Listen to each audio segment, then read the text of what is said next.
not feeling brilliant. I'm sure you're not feeling brilliant as well. There's a lot of emotion going around at the moment. A lot of distress going around at the moment. Plus also, to be perfectly honest, normally I would try and have a bit of a nap before the streams. I always like to be as fresh as I can before we do a live stream. And obviously there was no way of doing that today because, of course, we had all of that breaking news. So, yeah, we ended up doing a 3.5, nearly 4-hour stream earlier. Which obviously, does matter. I mean, when you've got such a serious subject to talk about, then, that's how the cookie crumbles. But, yeah, I think, like, the emotion of it as well. And, I mean, I've watched that Drake Maverick video, because obviously I couldn't watch it on the stream. So I've watched the Drake Maverick video now, and it is very emotional. I actually said on Twitter that I think that he should win that tournament. I think he should win that tournament. I think it'd be really cool if we, as a community, and I'm not even talking about our community, I'm talking about the WWE universe, which, there's no way that I can speak to the WWE universe, but I just think that everyone was probably moved in the same way that I was moved when I saw it. And I know a lot of you was moved when you saw that video as well, because there was a lot of people saying the exact same things. That it was very emotional. And you could see how upset he was. And Alexa Bliss said she had watched it and she was crying and all this kind of stuff. And I don't know, man, there's real value in someone that is so passionate about the business that even though they've been let go, they still want to compete in the tournaments. Like, he's saying, WWE have kindly allowed him to have 3 more matches, in this tournament. So he's still going to be around for this tournament, and you can say goodbye to some people, but he says, I know I won't get a chance to say goodbye to certain people, and he gets upset in the video. And yeah, on Twitter I said, I think it'd be really cool if you was touched by it. If you've got like a white t-shirt, a cheap white t-shirt, and you find that you've got some time on your hands, why don't you make a Drake Maverick shirt? Why don't you get some pens, get some felts or something, and make your own Drake Maverick shirt? Because I was so touched by it. I was like, I'm going to buy a Drake Maverick t-shirt. That's what I want to do. I want to support him. I actually want to buy a Drake Maverick t-shirt. But you look, and it's the only thing they've got. It says Maverick 24/7, and it's all connected to when he won the 24/7 title. And it's got nothing to do with him.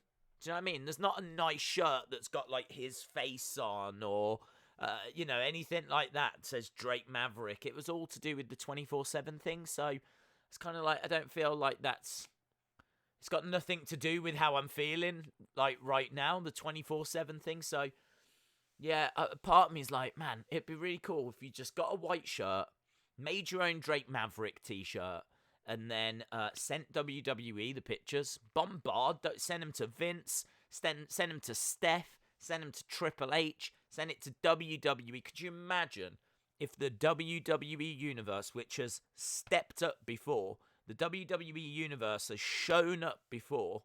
Yeah, we change plans on a regular basis. Like, their job is to give us moments. Can you think of a nicer moment than Drake Maverick getting that kind of support, winning that tournament, and being re-signed? Like, that would be one of the nicest stories in recent years in wrestling. And certainly after the emotional video that he's just posted, I saw it and was like, man, I've got to get a Drake Maverick shirt. But as I said, you can't. I mean, they're rubbish. It's a 24/7 thing. But how hard is it? A lot of people have got time on their hands. I'm sure a lot of people have got a plain white shirt. If not, I'm sure Amazon has. So you can get a plain white shirt, you can make your own, you can just bombard posters or signs, or it doesn't even have to be shirts, just anything to show that you're supporting Drake Maverick at home. That's the purpose of it. Doesn't have to be a t-shirt. I was thinking t-shirt because I looked to see if there was one, and all there was pretty rubbish. But yeah, it could be a sign. I didn't think about that. It could be a sign. Like, you could even get a bit of card, a bit of paper, like Maverick section, the Maverick mob, whatever it has to be, to show that you support Drake Maverick, to show that when he's competing, because you can't cheer or chant in the arenas, so how do you get the message across? How do you let WWE know this is what you want? Well, tweets, yes. Trending, yes. Views on YouTube, yes. And bombard them with Maverick, pictures of you with Maverick signs and all this kind of stuff. And I don't know, man, if there was a bigger platform than me that could get behind that, you know, I wish like that we had like a huge community that, you know, we could really make a difference. I mean, we've got a very passionate community, and I know a lot of you out there will want to do this. But unless we were to get the wider WWE universe on board, it probably wouldn't make a dent. It probably wouldn't make a difference. But I don't know, man. That video proper moved me. You know, proper moved me, and moved a lot of you as well. If you've not seen it, just go to Drake Maverick's Twitter account. It's not an easy watch, to be honest. He talks about his passion for wrestling and how hard it is and blah, blah, blah, blah, blah, you know. I mean, it's not just Drake Maverick. I mean, I'm sorry, but this is going to be one of these streams. I mean, I can't even fathom how they're giving us NXT tonight, or how we're meant to. I just don't care. I don't care. I don't care. I know people are going to ask me who is Matt Riddle's partner. I don't care, is the answer. Who's Matt Riddle's partner? I don't care. Who's going to win the Cruiserweight tournament? Drake Maverick, hopefully. Who's winning on AEW? I don't care. I don't care. I don't care. I don't care. I don't care. But how are you meant to? After 20-odd people just lost their jobs. So, yeah, it's going to be one of those streams. I'm still going to... I mean...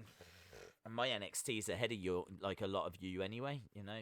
So we've got that fun of the fair anyway. But yeah, you know, we are going to do our usual stream. I am going to jump into the chat and obviously be talking with you guys.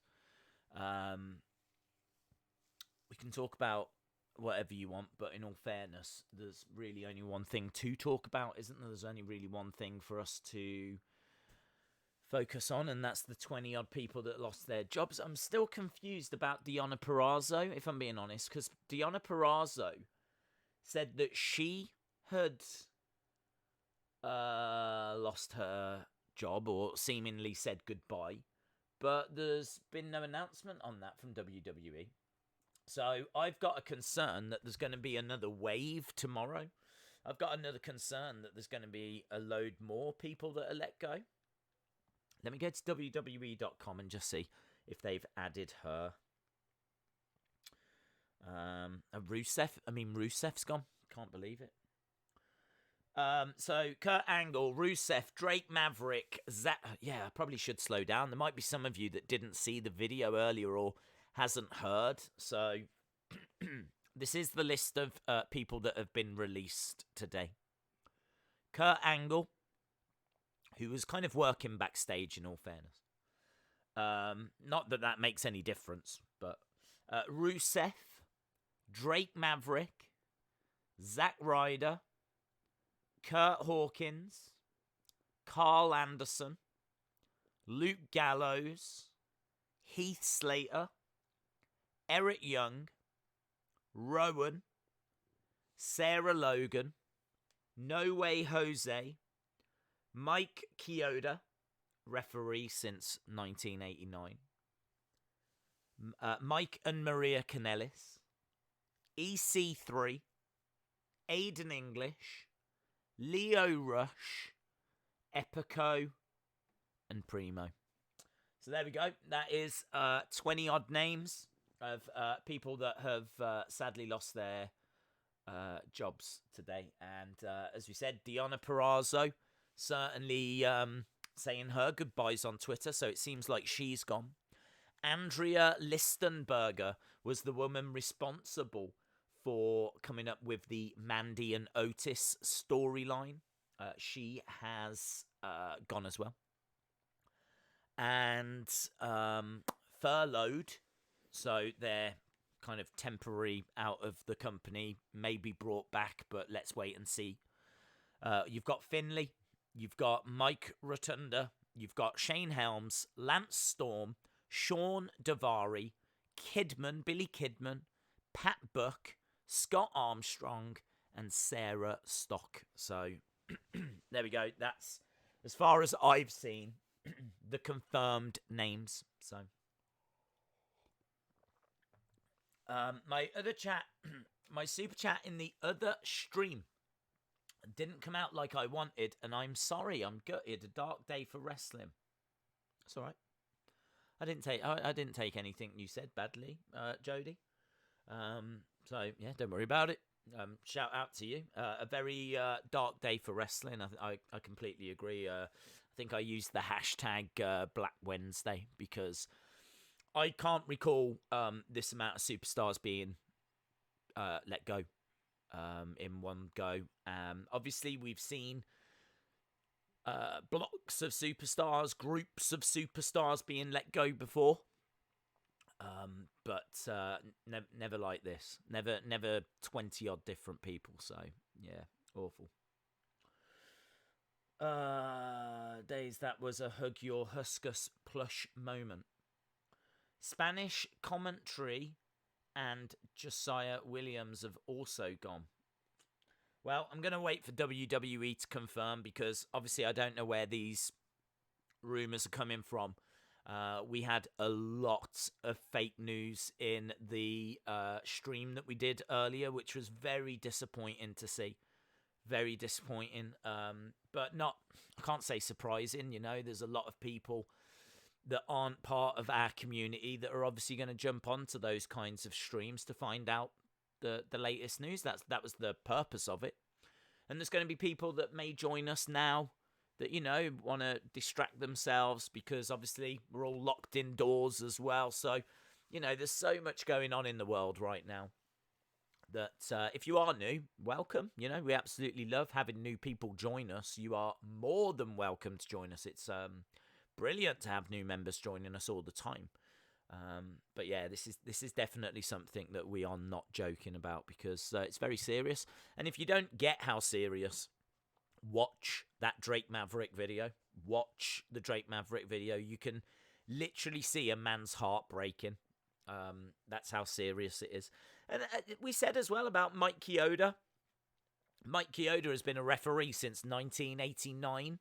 So where was you in 1989? What was you doing in 1989? Some of you, a good chunk of you, wouldn't even have been born. Kind of blew my mind, actually, having a look on Twitter, just some of the things that hadn't happened. For example, there hadn't been an Undertaker in WWE. Undertaker makes his debut in 1990. So Mike Keota has been in WWE longer than The Undertaker. He started before The Undertaker had even begun. Like, I can't even imagine wrestling without The Undertaker, yet Mike Keota started before The Undertaker did. And after all of that time, after 31 years, he has lost his job today. And this is what I'm saying. It's not just jobs. Like, it might seem a bit weird for people to kind of tune in and go, man, why is he so down about people losing their jobs? But it's not, is it? It's not like, it's not just a job. This is what people work their lives for, is to get to the WWE. This is the mountaintop for many people. This is the biggest wrestling company in the world. So to lose your job here, you've got to, you know, I mean, you saw what it did to Drew McIntyre. I mean, it lit a fire under him, and hopefully there'll be a way back for some of these people. But, well, you wouldn't wish them to be in this position in the first place. So I'm gonna try and not keep dwelling on this. I'm gonna try and move on and talk about other things. We can preview NXT and AEW. We can talk about what is going to be on those shows. I can't believe we're getting an NXT tonight. I really can't believe we're getting an NXT. I can't fathom it.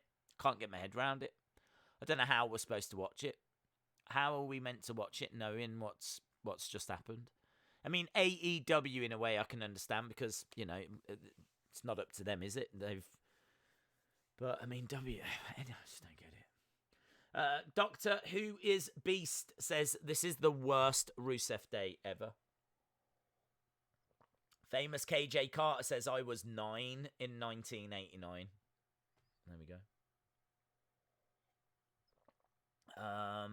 Think about it. Every workplace, what not as fired people, and all the sense this virus is a bad virus for the world. Yeah, it's a good point. I mean, we're sitting here being down about WWE because, of course, that's what we've just seen. But there's been 2 high street shops that have actually gone into administration here in the UK. So a shop called Oasis and a shop called Warehouse. Not shops that I ever went to. They're both clothes shops. They might even be ladies' clothes shops. I'm not sure. I never went to them. But they went into administration. That's potentially 2,000 people that have lost their jobs. 2,000 people. So this is what we're saying. We're now getting to the point where not only is it a health disaster, it's an economic disaster, a livelihood disaster, and yeah, awful. Miss Clown One says, shocking, very sad. Hope you're well. The interview went well. Oh, yes, your interview. I'm pleased to hear that, buddy.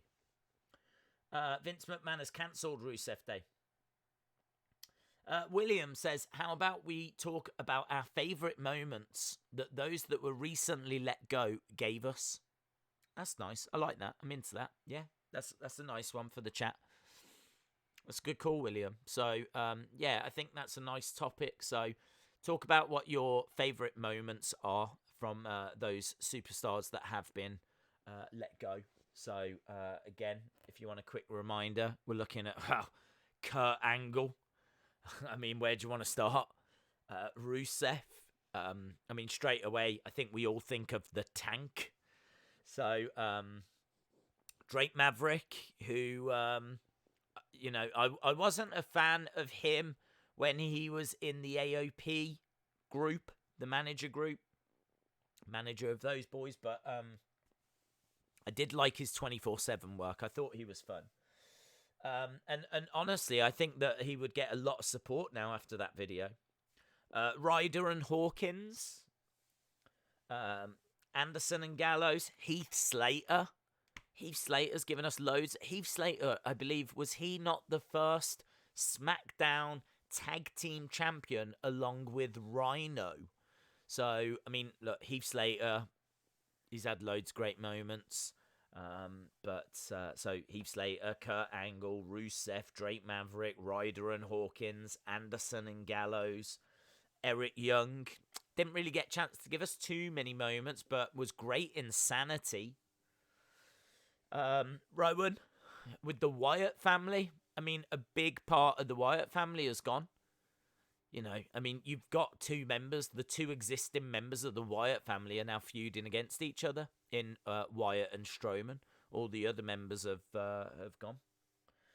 Sarah Logan, thought she was a good part of the Riot Squad. She didn't really do a great deal outside of that down in NXT, but No Way Jose. I tell you, there was something No Way Jose actually did that impressed me, and that was when he very first came in. When he very first came in, he obviously was a lot of fun and dancing around. And one of the first things he did was he did a No Way Jose Day. It was like No Way, like Rusev Day, but this wasn't every day. It was No Way Jose Day. And I remember loads of people changing their Twitter thumbnails or their profile pictures over to his face. And it was, I can't remember, it was like way back in like when he first joined, 2017. Would have been around 2017, maybe 2016, probably 2017. And he joined, and it was No Way Jose Day, and loads of people got on board with it. Obviously, we didn't know that he would be as badly booked as what he went on to be as badly booked. But, yeah, I remember thinking, man, this guy gets it. You know, he's already using, like, social media, and he's already really interacting with the WWE Universe. But truth be told, he actually didn't do a great deal past that, in my opinion. I kind of feel like he came in quite hot, and then, I don't know if he got called up too soon or got disillusioned, or... I honestly don't know. I don't even think there was another No Way Jose day, but that's certainly a memory I've got from No Way Jose. Mike Keota, loads of, is a referee for loads of great moments. I'm sure I saw a picture. I don't know if this is true, but I just saw a picture that someone had put up paying their respects to him of The Rock versus Hollywood Hogan, WrestleMania 18, that iconic match. And the picture they put up kind of implied that he was the referee for that match. And genuinely, I don't know. It's hard enough to remember wrestlers and who wrestled when and all this. It's hard to keep track of who was the referee as well. So you'd have to go back and double check that. But there's no denying that he has been a referee in a lot of big, big matches. One of, 31 years. So, of course, he will have. So it wouldn't surprise me if he was the ref for that match. Mike and Maria Kanellis, EC3, Aiden English, Leo Rush, and the Colognes. So quite a few stars there for you to share your thoughts and memories on. Gaming in Real Time says, I'm sad that Zack Ryder has been let go. Yep. Yeah, I agree.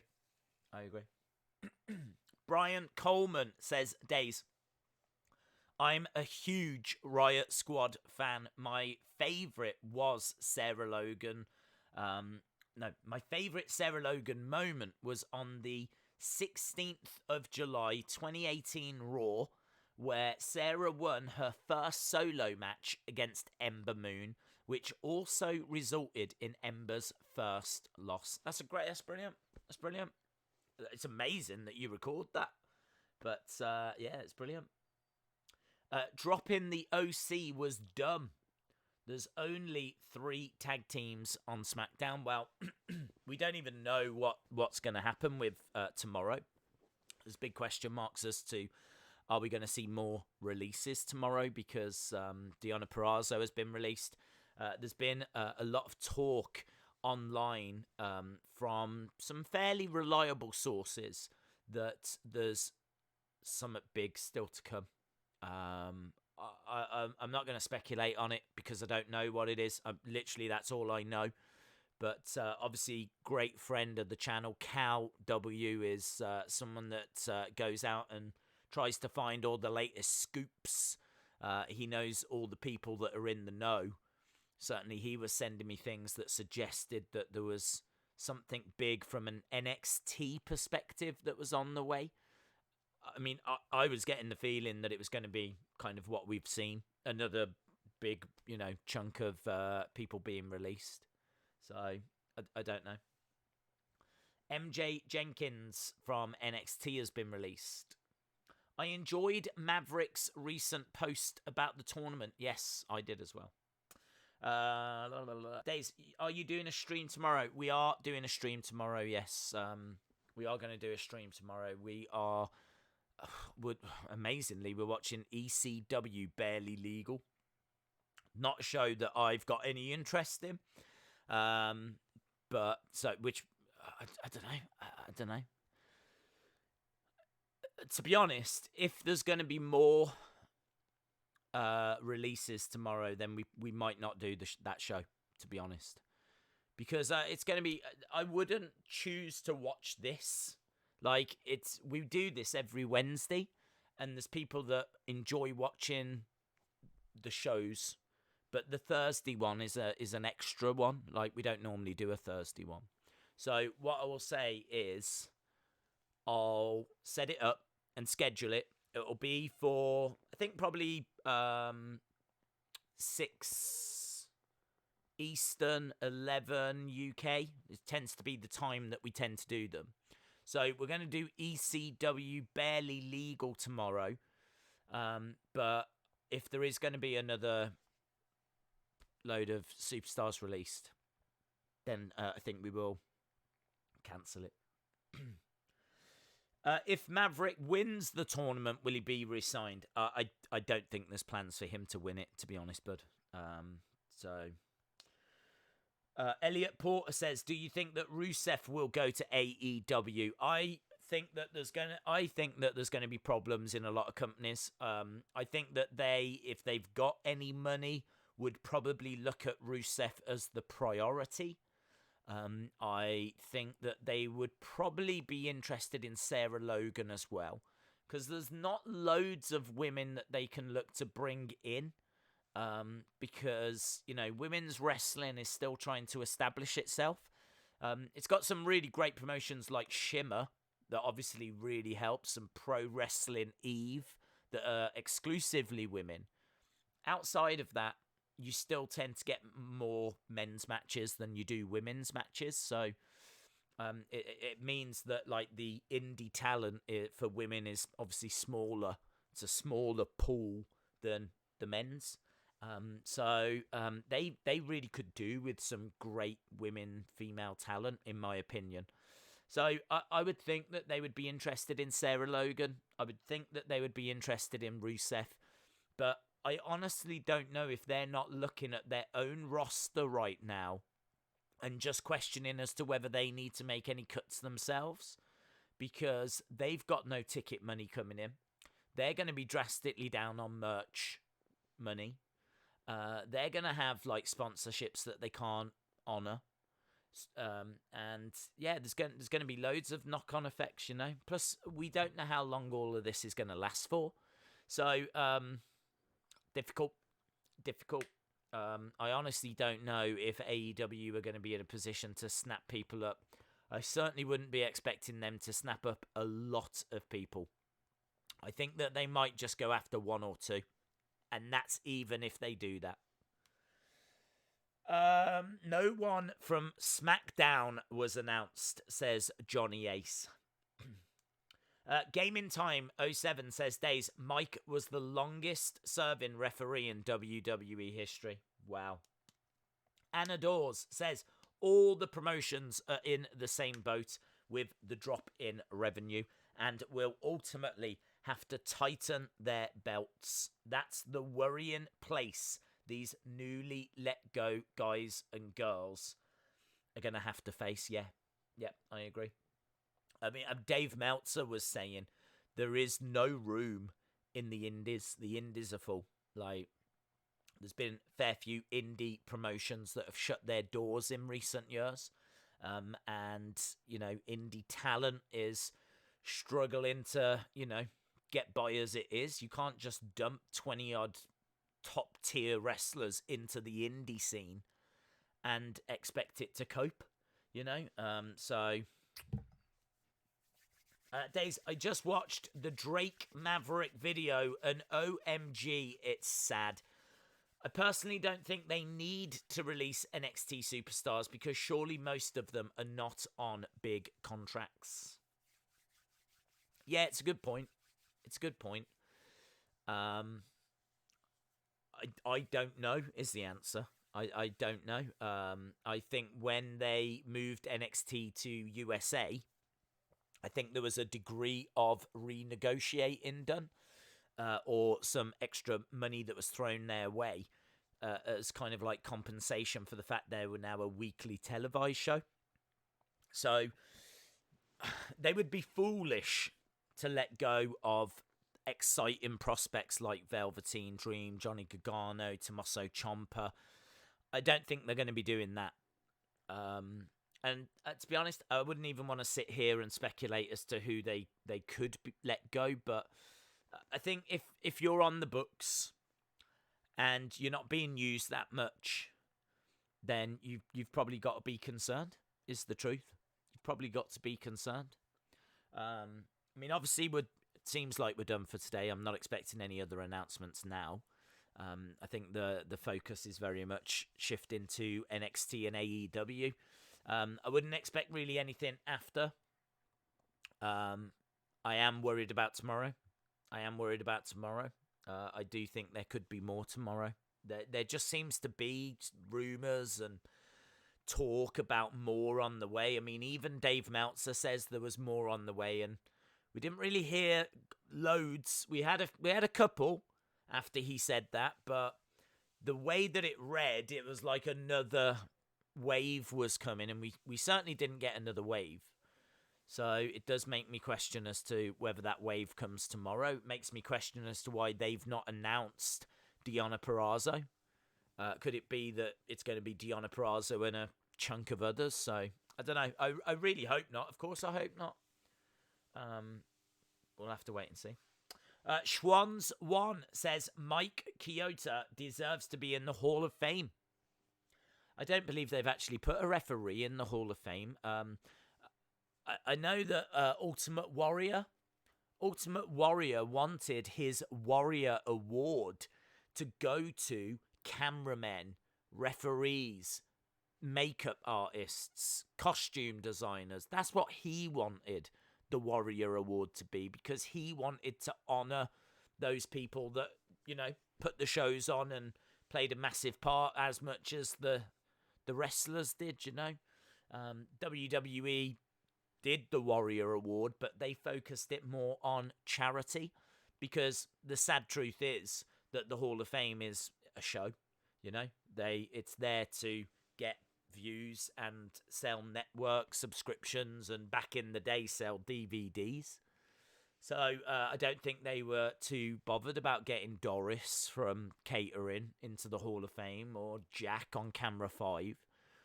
So, yeah, Mike Keota, I think, definitely deserves to go in, but they've never used it for that. Days, did you know that Sammy Guevara had won a title in Australia? Nope, I didn't. When Keota asked Carmella if she wanted to cash in like 1 million times, that was funny. Oh, was that Keota? I do remember that. I do remember he kept saying it, yes. Days, my favourite Kanellis moment was him lasting the second least amount of time in a Royal Rumble. Earl Hebner deserves to be the first ref to go into the Hall of Fame. Hello, Dr. Phil. Days, my favourite memory was when Kurt Hawkins ended his losing streak at WrestleMania 35. Was it at WrestleMania 35, was it, that the streak ended for him? I can't remember when that streak was ended, but that's cool.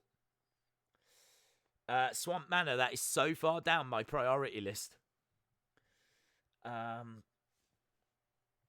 Worst day ever, says ABC Customs 345. Days, is Moxley going to beat Hager? I would think so. I can't imagine that he'll lose the title. Actually, I mean, look, we've been talking for like 34 minutes, and of course our thoughts have been with all of those that have lost their jobs today. 20-odd wrestlers have been released by WWE.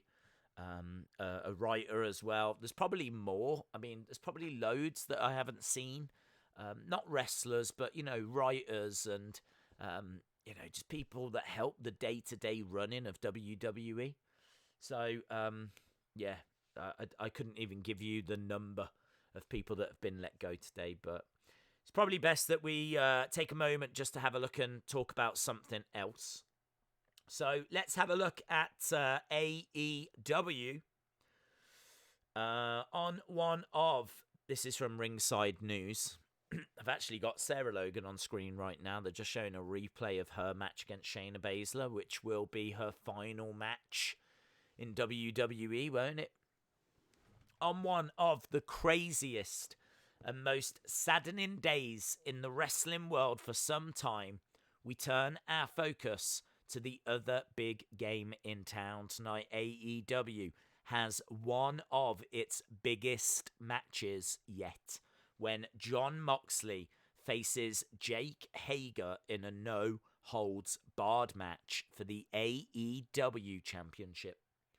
The TNT Championship Tournament will continue with Lance Archer facing Colt Cabana in a first-round match. Kip Sabian will take on Chuck Taylor.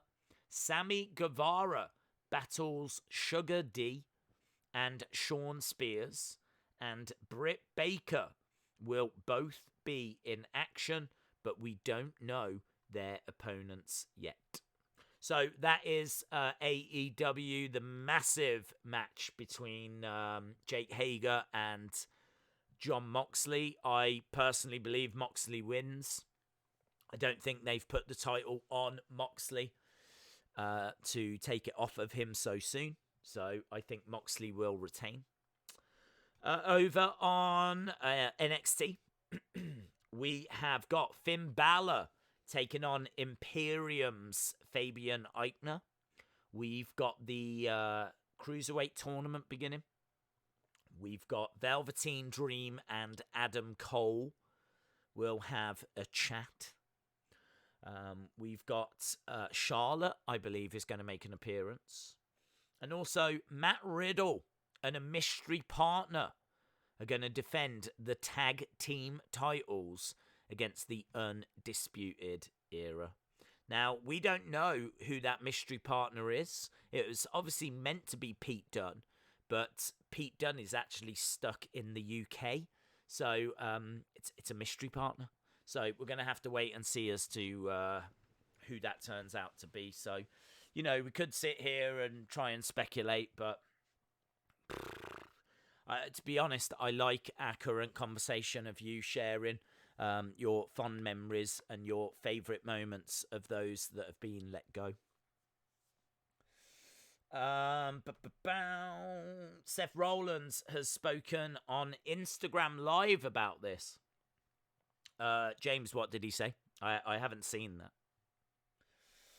Really gutted days. Not sure if I even want to watch tonight, says Nando. I can understand that. Days, I feel bad for Braun Strowman because his best friend, EC3 and Drake Maverick are gone. Sasuke 100k, that is a really, really good point. I was very fortunate to interview Braun Strowman last year. It was around this time last year as well. And I interviewed Braun Strowman, spoke to him. And the reason why I was doing it was because WWE asked me to go along.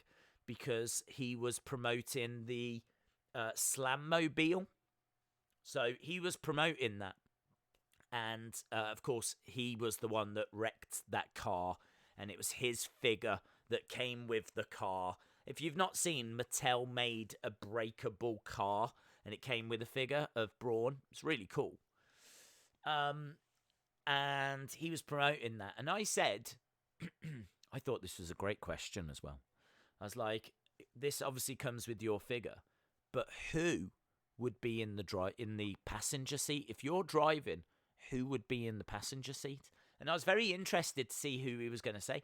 And he said Drake Maverick.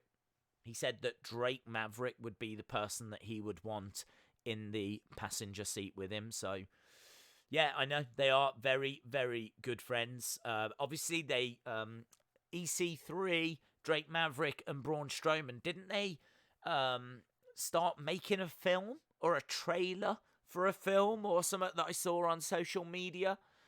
So I know they spent quite a bit of time together. So, do you know, it's a really good point because I didn't even consider that. Braun Strowman definitely did lose a couple of his close friends.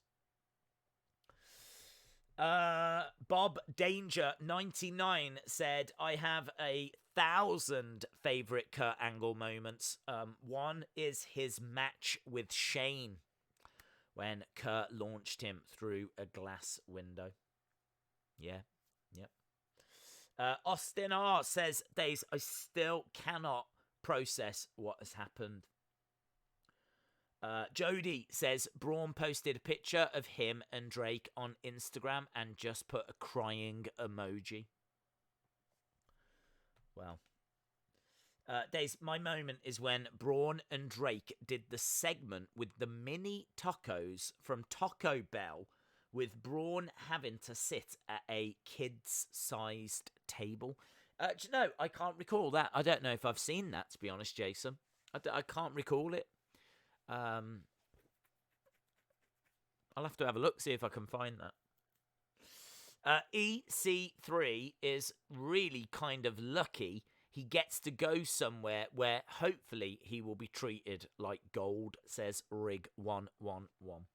Yeah, I mean, it might seem a little bit insensitive to say that, because, of course, is it lucky to lose your job? Even if he was sat in catering, it's still, an income for his family. But I do kind of agree that there's a big opportunity for someone like EC3. I think that AEW may be interested. I think that NWA definitely would be interested. I think that Impact would probably give him a look, but it does go back to the point that we've said before. We actually don't know what financial situation those companies are in either. Like, those companies could be in a very sorry state of affairs, or those companies could be looking at their costs and be thinking very similar to what Vince has just had to do or decided to do. You know, it's debatable as to whether he had to do it or not. But, yeah, I think you're going to see a lot of companies downsizing, I think is the word, isn't it? Reducing their headcount. And to be honest, I can't see AEW or any of the other wrestling promotions being any different. There's also Ring of Honor. Yes. WWE dropped the ball with EC3, Eric Young, and Zack Ryder, says Kim. The Usos have not been released, no. Days on the WWE Network ride-along, Braun, Drake, and EC3 was really funny, says Jules the King. Do you know what? I think there's quite a few ride-along shows that I've not seen, so I really can't comment. I may have seen that one. I don't recall it, but I could see it being a lot of fun. Sheamus hasn't been released. Again, can I just reiterate this? I said it all throughout the last stream. Be very, very, very careful as to where you're getting your information from. There are so many people that are spreading fake news at the moment and really just attention seeking. And I think it's awful. It's a horrible thing to see. There's no need for it. You know, this is a very serious subject. As we said, again, if you're in any doubt as to what this means, watch that Drake Maverick video. Watch the Drake Maverick video, and then you'll have a much better understanding of how serious and how impactful this is. You know, Drake Maverick talking about, you know, having to now try and find a way of supporting his family. I don't know what Drake Maverick does. I really don't. What does he do? Where does he go? Who's going to be taking Drake Maverick? I mean, hopefully a lot of people after that video. I don't know. EWC 2020 says, Days, out of everyone that was released today, what's the one that has upset you the most? Probably Drake, actually. Just because you could see it. You could see it. The others, you know, you can't, they haven't really shown their feelings. I heard that Leo Rush posted a video where he was very upset as well. I think Heath Slater is a real punch in the stomach as well, because Heath Slater only ever did what was asked.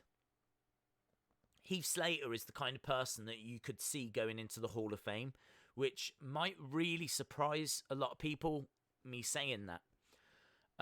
But the Hall of Fame tends to reward loyalty and people that give their all. That's all you can ever ask, you know? Not everyone is going to be a main eventer. That's not what the Hall of Fame is for. It's not there to reward just your main event stars, yes, of course they're going in. And of course they will headline. But Koko Beware is in the Hall of Fame. He was not a main eventer. And someone like Heath Slater, that's been with WWE for 16 years. He was in the Nexus. He's been in loads of different angles. And again, I believe he was the first ever SmackDown Tag Team Champion with Rhino.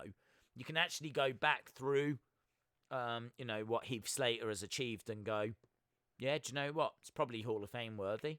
I mean, what have you got? What's he meant to do to get into the Hall of Fame? Went through NXT, was in the Nexus, did loads of things. Loads of little storylines throughout the years. So, I think a real surprise to see him go. Vince loves people that will always just step up and say yes. You know? It's like R-Truth. R-Truth, for a long time, was very similar to Heath Slater. Just a comedy character. And R-Truth, since this 24/7 title came in, has really been one of their MVPs. Really shows, doesn't it, that, you get that. I mean, Heath Slater could have been brilliant with the 24/7 title. I'm amazed we didn't see more of Heath Slater in that 24/7 title picture. Don't know why. And I said earlier on that stream, I really thought that now that Drew was the champion, that we could see some more Heath Slater. Could you imagine if, Drew McIntyre was being beaten up, outnumbered by Andrade? I mean, imagine Andrade is beating up Drew, and then Austin Theory and Angel Garza get in, and they're beating him up, and then out comes Jinder Mahal and Heath Slater, and you just get this just momentarily 3 MB reunion. That would have been so much fun. That would have been a lot of fun. So yeah, I don't know. I mean, they're all gutting. You don't want to see any of them getting let go.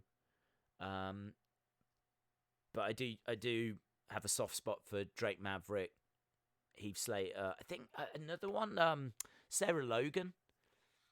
That's out of nowhere, So I don't know. I could sit here and just keep rambling on, and I don't want to do that. We've got 12 minutes. 12 minutes till NXT and AEW begin.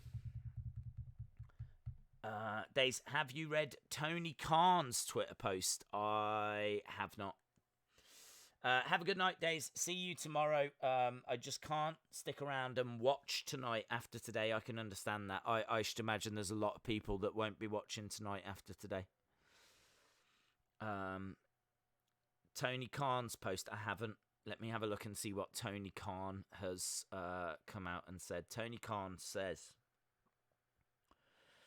this was an hour ago. Thank you, AEW fans, for supporting AEW Dynamite. It means so much to all of us at AEW that we're able to bring new episodes to you tonight and every Wednesday night. Thank you from the bottom of our hearts and for supporting our wrestlers, staff, and wrestling company. Pretty straightforward post there, to be honest. Not really referencing anyone that lost their jobs today, but then I suppose, is it his place to do that? I don't know.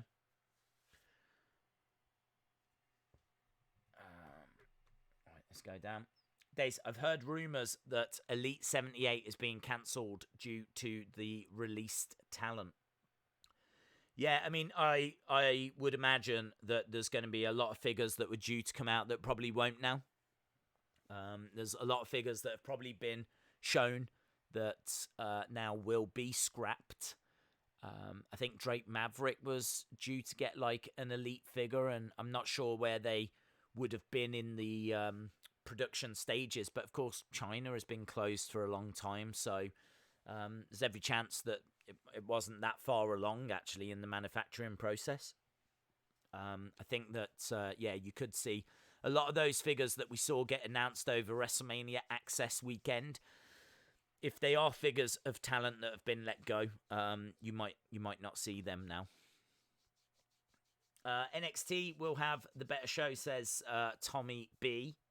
Days, my favourite angle moment was against Lesnar at WrestleMania 19 for the Undisputed Championship, says Samurai Matthew Gaming. Chalmers says, random question, who's been the superstar of the year out of all promotions? Superstar of the year out of all promotions. Genuinely, I would say Thunder Rosa for NWA. I think that she had the best match against Allysin Kay. And so I would give it her for that reason. I think she's super interactive online as well. And I think that she's really connecting with people. I think people are really rooting for her to be successful. Do you know, I think I'd be saying Asuka for WWE. I think Asuka has really been a shining light. I think Asuka's brought a lot of joy. She's been on Raw. She's been on SmackDown. She's done everything that's been asked of her. She's done tag matches. She's done singles matches. She's been on commentary. She's done dancing. You know, I mean, I don't know what else that woman could do. If you need her to go in a match against Becky, which is what she's done, she will do that. And she'll give you a great match. If you need her to help bring Kairi Sane through, she can do that. You know, she can do Kabuki Warrior stuff. I think her promos this year have been incredible.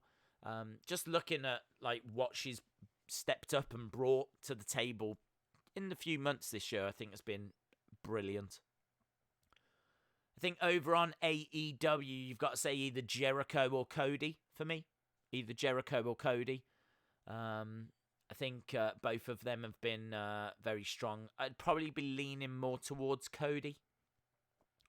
So I think Jericho or Cody. New Japan, probably either Takahashi or Naito. I don't know about Ring of Honor or MLW, to be honest. I know there's a lot of hype around Hammerstone in MLW, so I don't know. So yeah, I mean, one of those. I think overall for me, I'd probably be picking Asuka. I think what Asuka's done has been absolutely brilliant. But then I'm an Asuka stan anyway, so maybe that's just me being biased. Days, I love the storyline when Drake Maverick was trying to consummate his marriage. Of course, yeah, I forgot about this. I thought those segments were so funny, said Ben Russell. Yeah, I agree. Adam says, WWE released a lot of superstars, producers, and referees. They did. Days, do you collect Topps cards? Yes, I collect the autographs. It's something I've been collecting for a long time. I don't think I've done a video on them. I'm still trying to frame them, to be honest. Once I've got them framed, then I might do a video on them. But I've got a nice little collection now, so yeah, I there's a few actually superstars that have been released that I don't have their like autographs of. I like to have like autographs, signed cards. I just think they're a nice thing to have. They're not big. They don't really get in the way. It's not like figures, you know. Figures like take up so much room, but little autographed like trading cards, they don't take up that much space. So yeah, I tend to go for those, but I don't bother like buying packs because you never know what you're gonna get. There's every chance that I end up getting a card that I've already got. Blah blah blah blah blah. So I tend to just buy them off eBay. I don't know if that's cheating. Frankly, I don't care.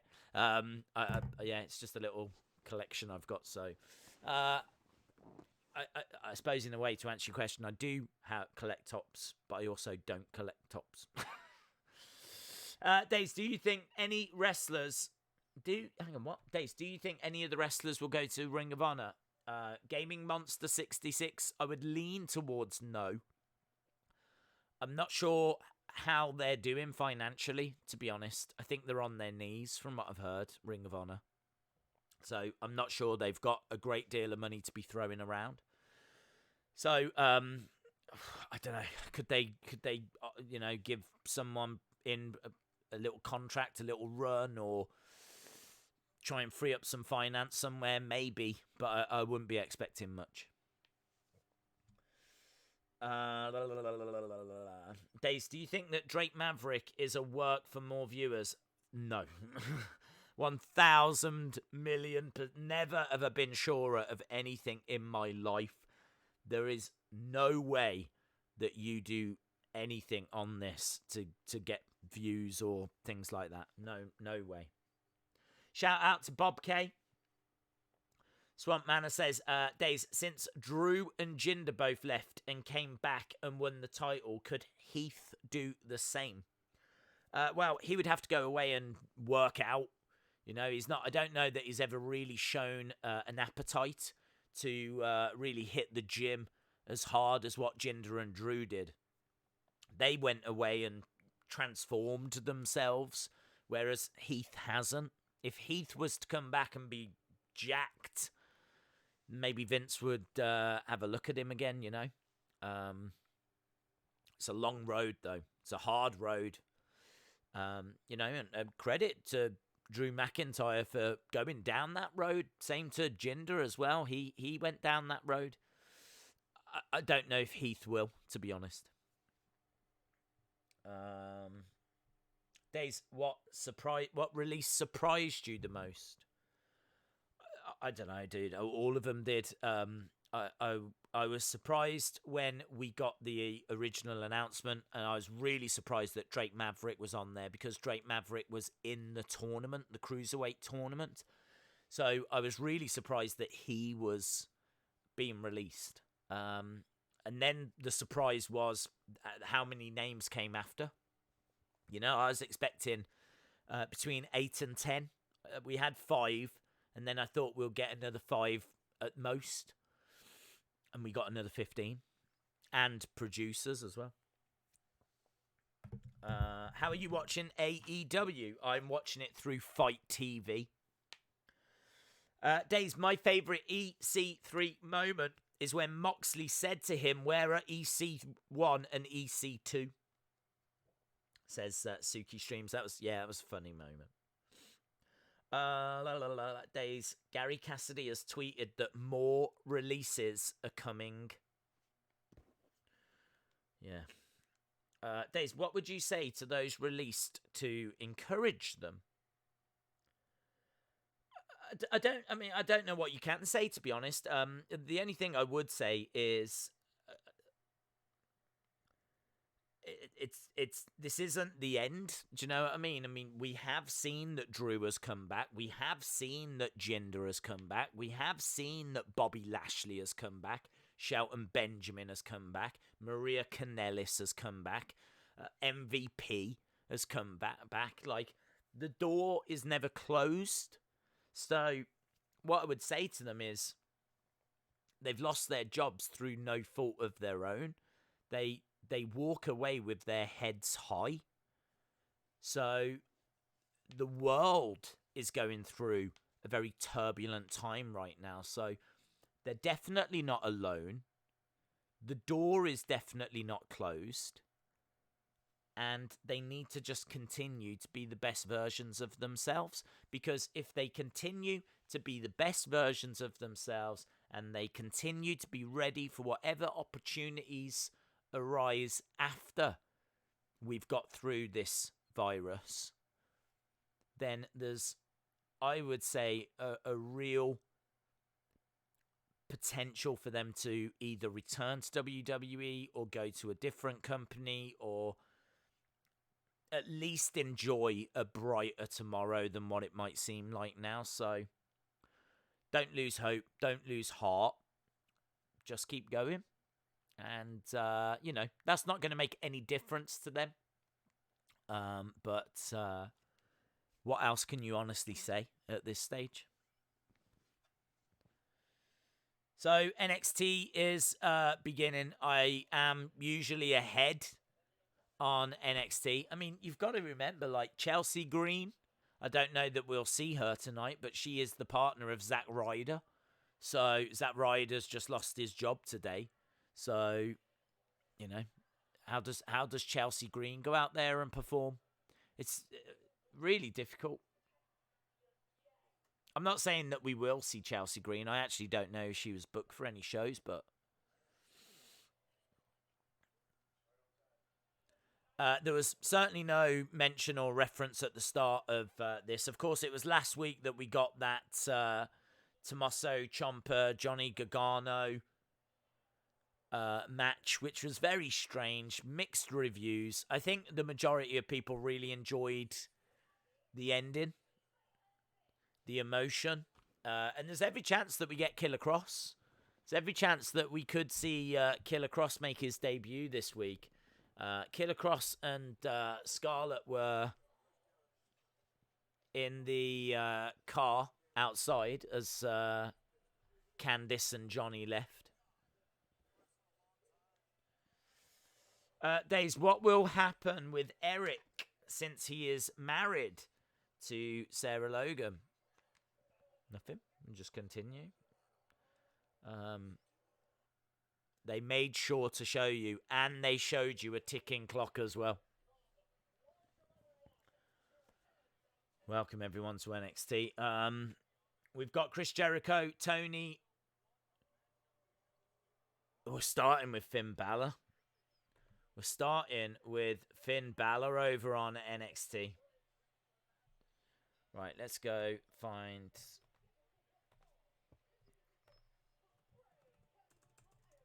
Finn Balor versus Eichner. The look on the face of Finn Balor says it all.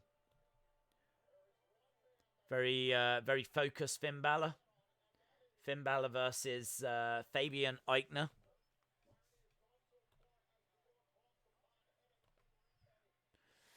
How about Bray Wyatt for Wrestler of the Year because of the stories and the stuff that he told? If you want. I would say I would personally still stick with Asuka.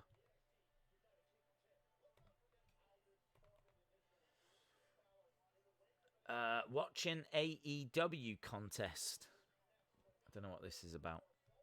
The rules are simple. Tweet a 10-second clip of yourself watching AEW and you will be entered into a prize draw.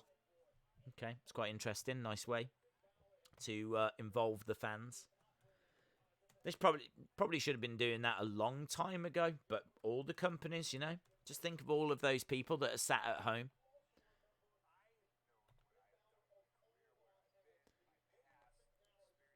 Days, is NXT live? NXT. Oh, that's a really good point. It could be.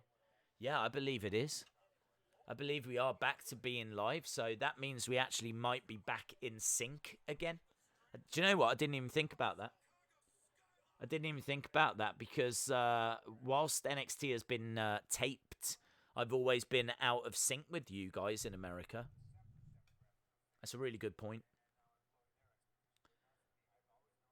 Right, we've got Fabian Eichner and Marcel Bartel making their way down, obviously representing Imperium.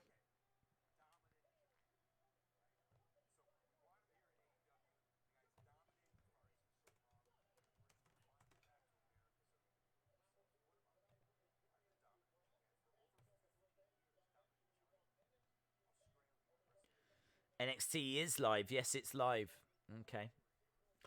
We're just hearing from Colt Cabana. Colt Cabana is talking at the moment about what he's achieved in his career, because, of course, he's going to be in action tonight. A little bit weird for me to see Colt Cabana on AEW, because I've been watching him on NWA. Colt Cabana's been wrestling there for quite a while. The OC got released. 2 members got released. If NXT is live, they better acknowledge the releases. I don't think they will, to be honest. Seth Rollins said he is heartbroken about losing colleagues and friends. We won't get a Volta appearance. He's going to be back in Europe. He doesn't live in America, so I'm not expecting Volta. Hello, Days. Just had a cup of coffee and a glazed donut. Cheeky. Cheeky. Right, Colt Cabana making his way down. So we're underway with Finn Balor versus Fabian Aichner. And over on AEW, I think we're going to be seeing Colt Cabana versus Lance Archer, is it? There we go. A dark day in WWE. Very dark day in WWE. A dark day for wrestling, to be honest. Dark day for wrestling. Can't recall seeing a day like this before, to be honest. Days, I really hope there's no more wrestlers that get released tomorrow. I don't know, but the news coming through is that we could be seeing more. That seems to be the suggestion. So we'll have to wait and see as to how that plays out. We got Hikaru Shida. Someone just got knocked down. I didn't see who it was. Lance Archer coming out, and AEW. Lance Archer towering over Colt Cabana. Knocking Colt Cabana down. Regia Productions says, Days, who will be Matt Riddle's partner tonight? I don't know. I don't know. It could be anyone.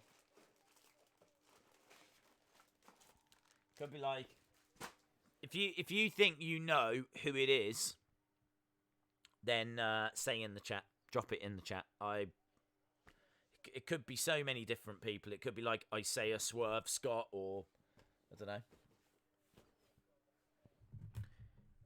As I said earlier, it's difficult to care. I know, like, we've got shows to watch, but I just don't care. I totally understand those people that have gone. I totally understand those people that would normally join us for the streams that have gone, I'm not going to watch tonight. I'm not bothered. I do think that Moxley, Jake Hager's going to be worth seeing. Obviously, this has got nothing to do with AEW, but yeah, it's just bizarre trying to watch NXT. Obviously, we did. I've even got a kettle up here. Now I've decided to bring a kettle so that I can try and do a coffee and have a coffee if I so desire.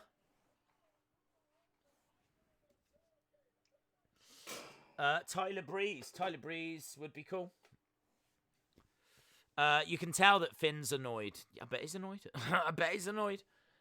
Imagine saying to Finn Balor, "Oh, can you just go out there and do a match for us? Sorry about all your friends being let go." Hager's gonna lose. Yeah, I think so. I think Hager will lose. I can't believe that Primo has gone. Yeah, well, I mean, all fairness, I can't believe it took this long.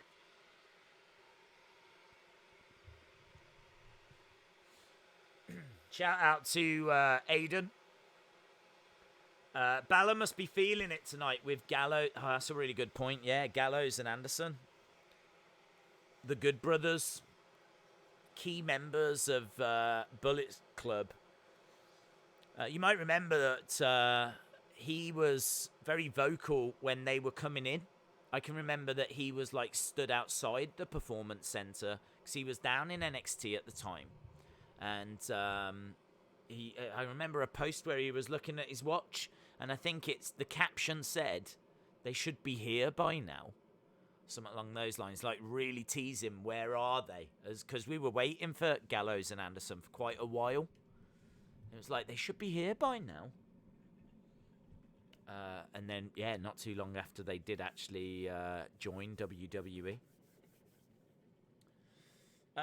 Broken Dream says, "Are you sure that NXT is live?" I believe all shows are live now. Yeah, I believe that all shows are live. How soon today turns into a Dark Side of the Ring episode?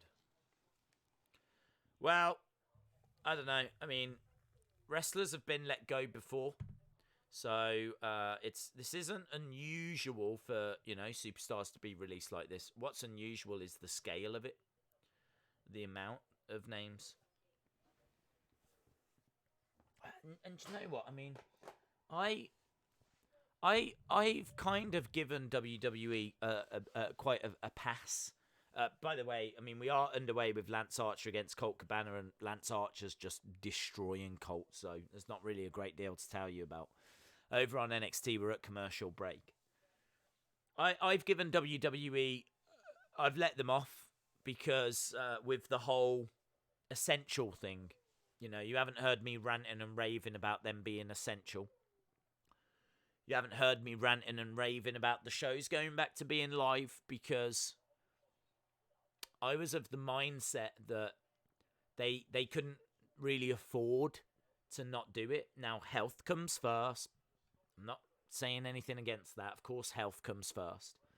But I was just of the mindset that they have to honour the TV contracts. Everyone keeps saying they've got these big TV deals. They do. You're absolutely right. They're massive TV deals.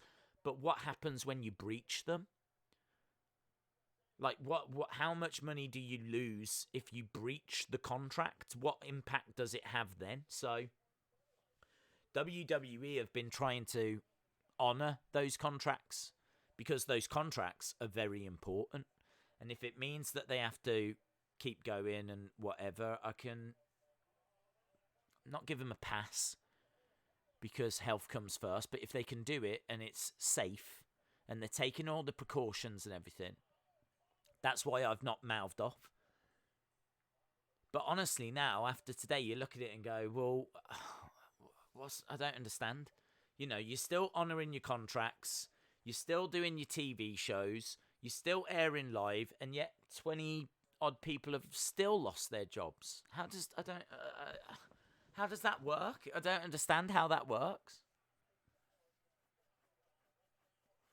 Casey Wood says, how much longer do you think Lana is going to stick around because Rusev got fired? Not long. Not long at all. I don't think she'll be sticking around for long. I don't think that she cares about wrestling. There's nothing about Lana that says to me that she cares about wrestling. I think she cares about Lana. And I think she cares about fame. And, I'm not knocking her. She, just lives on TikTok now. So she's someone that to me is not a Drake Maverick that is passionate and just has to do it. And I think that she'll probably end up going because Rusev's gone. In fact, WWE might just let her release her, just let her go.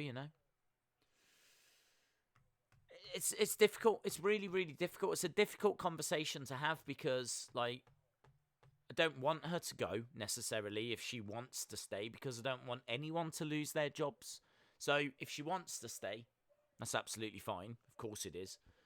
But I can see her going because with Rusev going, I just don't think she cares about wrestling.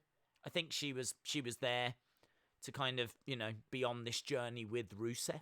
So, I think they've already started to tease the breakup between her and Bobby. And would it be the biggest surprise if they announced that she's gone and then we see Bobby and he said that he'd had enough and blah, blah, blah, blah, blah? I mean, look, not that storylines matter at this stage. Of course they don't. But, who knows? We'll have to see what tomorrow brings. Lana, I feel, is in the same situation as Eva Marie.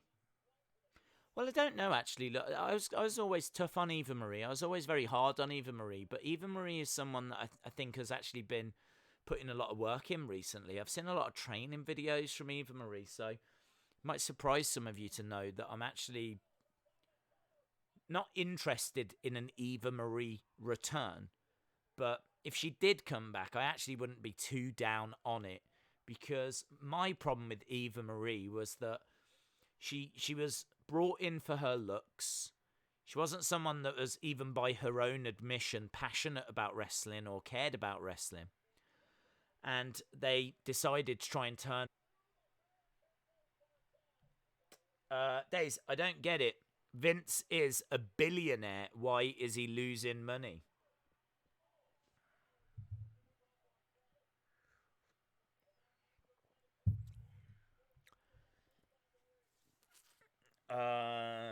Lag? I think it's only temporary lag. Vince is a billionaire on paper.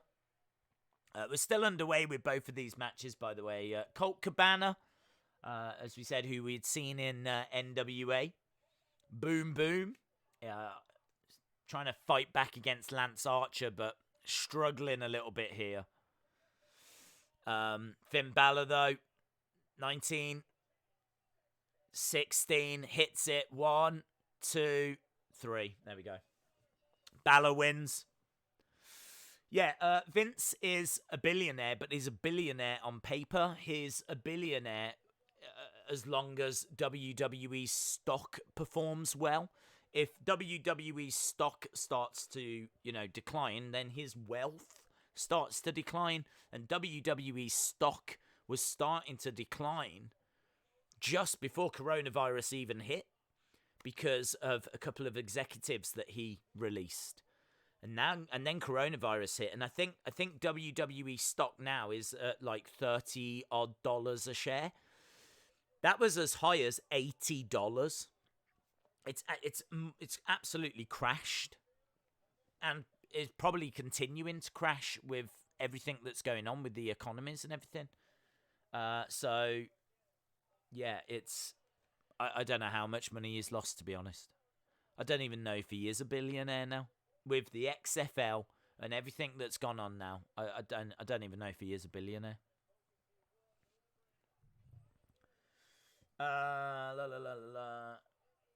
Days, look at Shinsuke's Twitter. Lance Archer has picked up the victory. Just let me know what it says.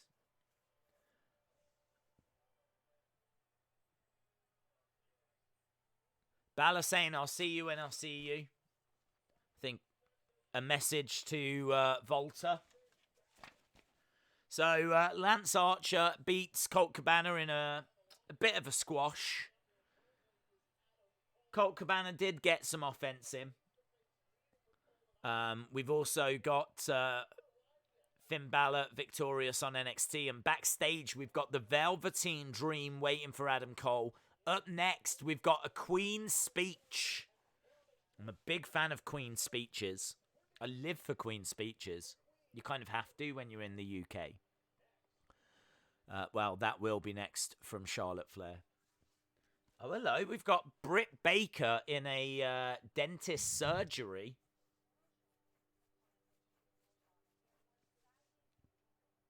You can see that her nose has been bandaged up. This is quite clever. I like having Britt Baker in a dentist surgery. I don't know if you heard, but she is a dentist. Lance has got a nice hair weave. Poor Vince isn't a billionaire. I'm sure he won't be in the food banks anytime soon. No, I wouldn't expect that either.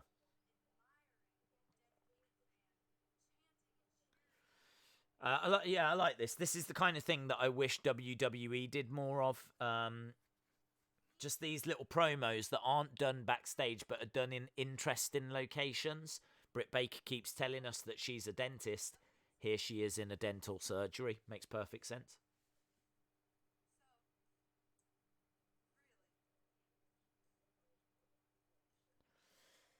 Do you think WWE will try to rehire everyone? No. There could be some that do return, and I hope they do. Coming up next, we've got Dr. Britt Baker in action. Don't know if that's a good idea. An empty arena. No holds barred match between Hager and Moxley. Days, what if Vince told everyone they'll be re-signed? I don't think he did. I don't think he did. Ramblin' Rabbit WWE says, Days, let's be honest with WWE releases. I mean, we all knew that this day was going to come. It is heartbreaking. It is sad. Life does have to go on. I hear that. Yep. Days, Kurt Angle gave us so many amazing moments, and I have met Rusev, and he is such a lovely guy that I will miss him. I support Rusev. I'm having a cup of tea in my Happy Rusev Day mug. Days, if WWE do release more people, they could release Kalisto. Maybe. I don't want to speculate as to who people are going to, who WWE could be releasing and whatever. That's, do you know what I mean? They're just going through a few people now, talking about who they think's going to win this match between Jake Hager and Jon Moxley. Days, has Vince totally lost it? No. I think it's a case that he's had a look at projections as to where WWE is going.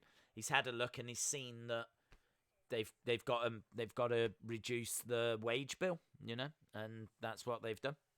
They need cash flow, and maybe where they are right now is absolutely fine, but what does the picture look like in 2 months' time? When I was working in retail, that was a big thing that I was always having communicated to me was, you know, this is where we are now, but if we have a look in 6 months, if we have a look in 12 months, you know, if things carry on this trajectory, this is where we're going to be.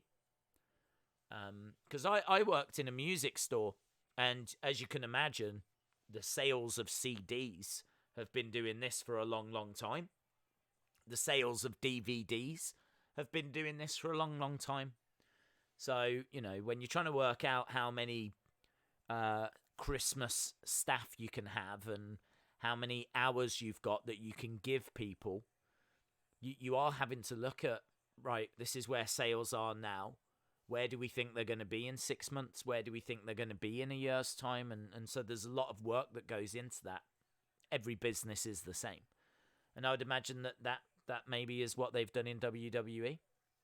Yes, they're fine now. Yes, they've got $500 million in the bank and all this, but if they've just lost 50 million in 2 weeks, I don't know they have, but I'm just saying, you know, if they have, then you would go, okay, well, what's that going to do in 2 months? What's that going to do in 6 months? And maybe that's why they've taken the steps they've taken. I don't know. Right, we're going to hear from Charlotte. The Queen's speech.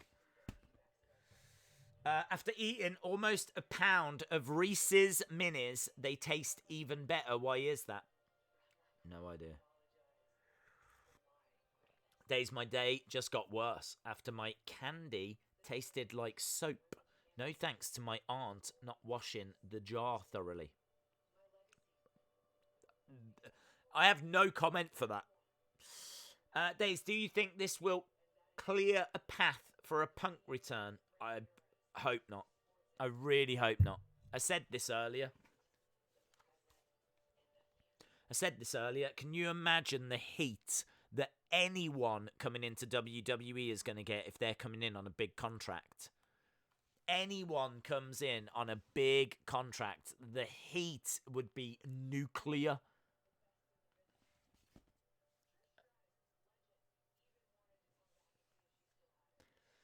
Charlotte just talking about she's the past, the present, the future. She says Trish, you know, wanted to face Charlotte at last year's SummerSlam. She's talking about how she's beaten all of the horsewomen. How she ended Asuka's streak. There's Ronda here. Images of Ronda.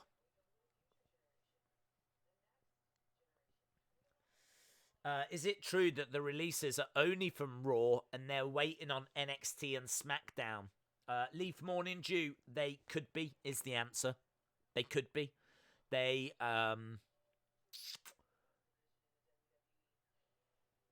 seemingly haven't released anyone from SmackDown unless Heath Slater was from SmackDown. There was no one that I saw that really jumped out as being SmackDown. So, yes, there honestly could be some truth to that. Cassandra Golden on her way out. Cassandra Golden. Cassandra Golden. I can't even sing. My voice is totally gone. We did a nearly 4-hour stream earlier. And here we are again trying to watch NXT, AEW, and trying to care. Spoiler, I don't. Okay, oh, hang on. I'm not even spelled Cassandra right. Cassandra Golden. What a name. That is such a wrestling name, Cassandra Golden. Josiah Williams and Norman Smiley have been released. Oh, Norman Smiley is a legend. Norman Smiley was a trainer in the PC, wasn't he? Oh, I can't believe they've let go of Norman Smiley. Oh, look, they've got Danny Jordan. Danny Jordan is there again. I think they do grab people from DDP's yoga studio. That's where Danny Jordan actually works. I don't know if she works there or just works out there or whatever. But yeah, once again, she's in the crowd, Danny Jordan, who we saw on Circle Squared. Jody Gilly says, Days, it's the same for us in hospitals too. We are in an outpatient clinic and we hired a bunch of nurses right before the virus shut down. Now our patient load has gone way down. It's difficult to project staffing budgets. Yeah, dude. I'm going to put a thank you at the bottom for you. You do not need to be sending through super chats, but massively appreciated, of course, but you absolutely don't need to be doing that. But a thank you at the bottom for Jody. If you've not heard Jody's Abby's Window segments, they're over on the Insiders Wrestling podcast, and I would urge that you check them out because they're very, very insightful. And there was a brilliant one on Saturday just gone. So, and I don't know when the next one is, to be honest, but yeah, very interesting. So definitely check those out. And also you can join like the Firefly Funhouse fan group as well. So I believe they're over on, I think they're on like Twitter, social media, lots of different places. How the hell do you spell a liar? I don't know. I feel like that's spelt wrong, and I also don't care. Zaya Lee. Right, Aaliyah versus Zaya Lee on NXT. Over on AEW, we've got Cassandra Golden and Britt Baker. Britt Baker picking up the win. Just a nothing match, to be honest.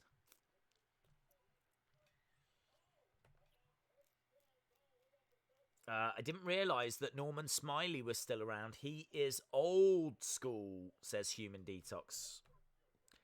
Yep, massively old school. Anthony says, Days, I just made a Drake Maverick t-shirt. That's awesome, dude. That's awesome. I was saying this earlier, that I think it'd be really cool if people made Drake Maverick t-shirts and Drake Maverick signs and really did whatever they could to show support to Drake Maverick, and then send WWE your pictures. I mean, people are stuck indoors at the moment.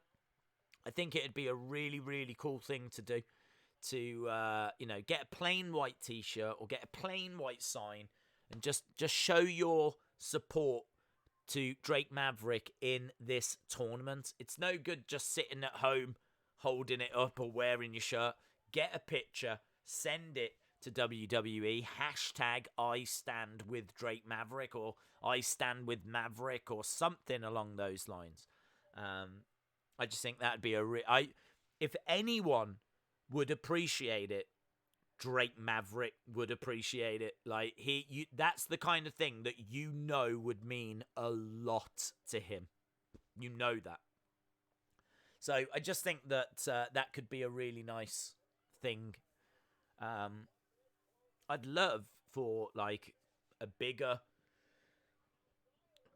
influencer or whatever, YouTuber or whatever they're called. That'd be really cool if like they can have I don't care about the idea. They can have the idea, but they might be able to reach more people with it, you know? I just think that it'd be really cool. Days, it's Aaliyah. Jim Ross is on AEW tonight. I'm actually at a commercial break. Xia Li has picked up the win. There we go. Xia Li has picked up the win. Another female ref who I'm not sure I can recall seeing before. That's good. Another female ref. I know they had hired quite a few. I heard that there was a lot of female refs being trained up and being used on house shows, but I'm not sure that I can recall seeing one on NXT. Probably has been, and maybe I just haven't noticed, but well, I can only be honest. I haven't noticed before, but I've noticed now. Dominic says, I'm going to give that a go. Do it, man. Do it. Give it a go. I'm going to do it as well. Do you know what I mean? If you've got a bit of spare time and you want to show Drake Maverick some support, do it. Because he would massively appreciate it. Days, I hope you don't mind, but I didn't like the stream earlier on because, like everyone, I don't like the situation. But as you know, I'm on most of the streams. Oh yeah, Ben, I don't care, Ben. I don't care. I don't care if you I don't care if you leave the streams I like or not. I mean, normally, yes, please do. Makes a massive difference. But yeah, I totally understand. I mean, right now, I've got to be honest. I'm kind of sitting here like, it's very weird, man. It's very, very weird. You know me. I like to have a good time. I like to have a laugh and a joke. But how do you do that tonight? You don't is the answer. You don't. So we're at commercial break for AEW.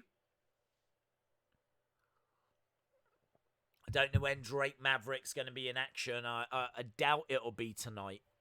I should imagine he'll be in action next week or the week after. I think he'll still be around for a few weeks, Drake Maverick, so. Days, I like how AEW used Hager's MMA footage. Wish that WWE would do that with Brock. They have done that with Brock. They have done it with Brock.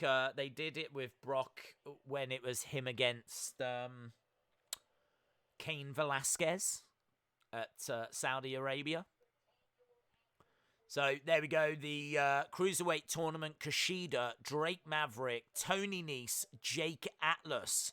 And then on Group B, we got Isaiah Swerve Scott, El Hijo del Fantasma, Akira Tozawa, and someone else. Isaiah Swerve Scott is taking on Akira Tozawa. That match coming up next.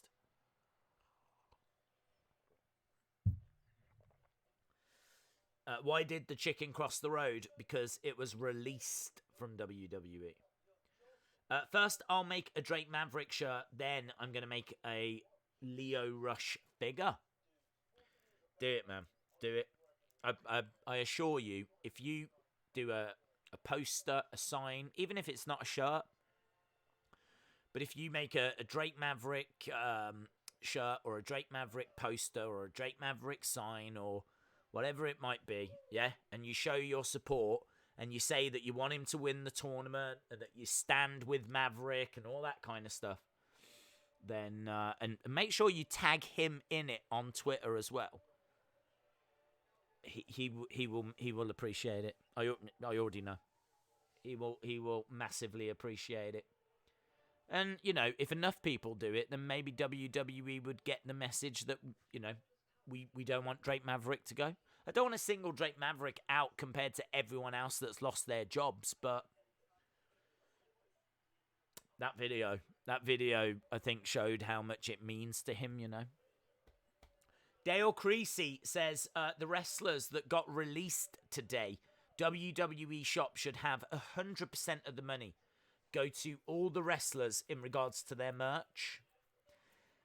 Yeah, I mean, there's not a great deal of merch, don't think. I look for Drake Maverick, and if you go to Drake Maverick's WWE shop segment, there's a Maverick 24/7 shirt, which it's just like rubbish white text on a black shirt. It's so bland and boring and really doesn't reflect his personality, you know? It's just really like a child could have come up with it.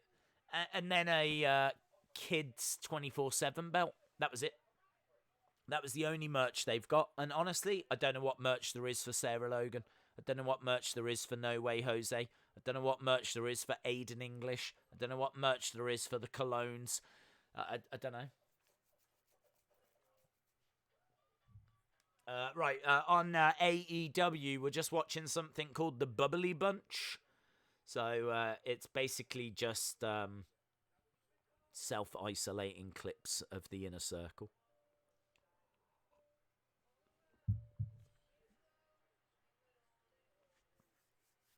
Days, what if Balor turns face in the Imperium feud?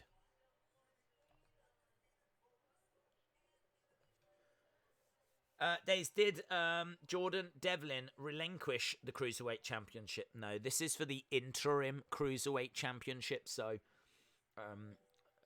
Devlin will still be champion, but this is basically for the interim title. So it'll be Devlin versus this interim champion once we're back to normal, once the travel bans have been lifted. And then we'll go back to having just one champion. But whilst the champion can't defend, then we've got this interim. Okay, we've got Matt Riddle on the phone.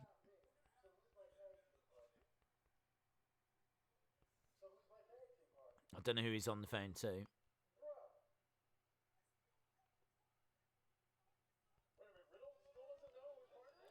I don't think Riddle knows. No, it seems like Riddle doesn't know. Right, Isaiah Swerve Scott taking on Akira Tozawa. Let's go back over. Surge D. Swerve Scott versus Tozawa. There we go. So, Isaiah Swerve Scott versus Akira Tozawa. This is in that tournament. This tournament's very interesting because it's like the G1. It's not a knockout tournament. If you lose, you're not out. It's just like 2 league tables, and you've got to face everyone in your league, and then you get points. So, here we go. Superstars compete against 3 other members in their group. The winner of Group A faces the winner of Group B to determine the interim NXT Cruiserweight champ. Tiebreak is determined by head-to-head record. So I think they look at like win-loss record and see who tops the group. Right. Sammy Guevara versus Surge D. I don't know who Surge D is. Surge versus Sammy. Yep.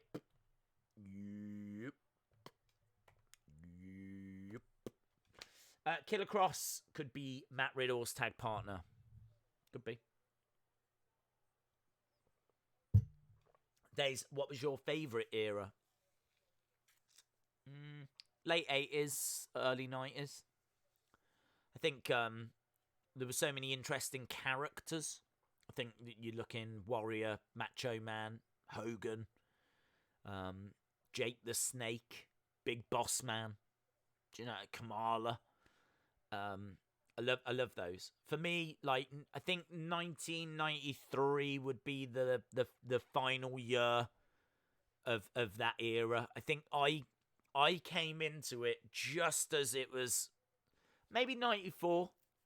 Maybe 94. I mean, 94 had some good stuff. 94 had WrestleMania 10. So 94 had some good stuff. 95 was awful. 95 was a trash year. It was an awful year. Hate 95. So yeah, things really start to change in 95.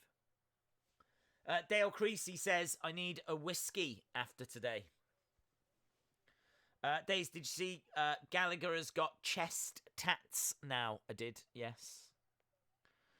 Days, I don't mean to sound bad, but if NXT is live tonight, which I think it is, how are the superstars supposed to concentrate not knowing if this is going to be their last day? I don't know, is the answer. I should imagine that there's been a lot of questions backstage. And I don't know. I don't think that the cuts to NXT are going to be that drastic because, as the chat was saying earlier, they're not going to save a lot of money.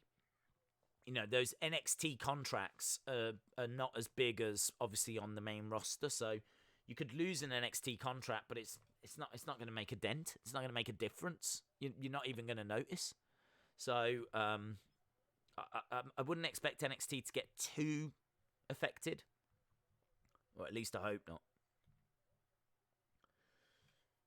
Days, should NXT get a new set instead of just a screen? I don't know what you mean. I mean, they're literally just doing what they can, aren't they? I don't know that they can really change a great deal right now. Are you talking after we get back from the coronavirus and all of that? Because, yeah, I think they could probably mix it up a little bit. But right now, I mean, they're just having to do whatever they can. Surge D is upside down and a kick to the back, and he goes to the outside. Some nice work by Sammy Guevara. Surge D looks like he's wearing like some kind of really colourful nappy. Some colourful diaper. It seems quite big. Not sure about that. Oh, okay. From that angle, it didn't look like a great stand-in vertical suplex from Sammy, but it was okay. We're at commercial break on NXT. Sammy standing on the back of Surge D. Days, Sasha just tweeted that she loves us all. A bad botch from Swerve. Oh, I didn't see it before it went to the break. It certainly seems like I'm in sync with you guys. Normally, we're well out of sync by now, so we're already at like the 45-minute point. Normally, we would stick around for half an hour after the shows, but to be perfectly honest, I don't think there's a great deal to stick around for. I normally like to stick around because we're so focused on the shows that I don't get to interact with you guys as much, but I feel like I'm getting quite a bit of opportunity to do that, you know. Days, how do you not know who Sugar Dunkerton is? Where's he from?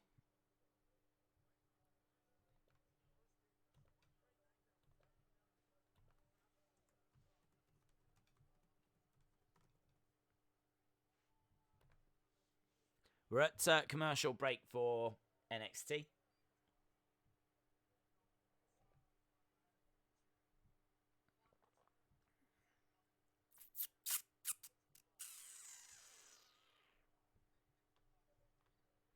Nice little roll up. Kick out by Sammy. Clothesline. Down goes Surge.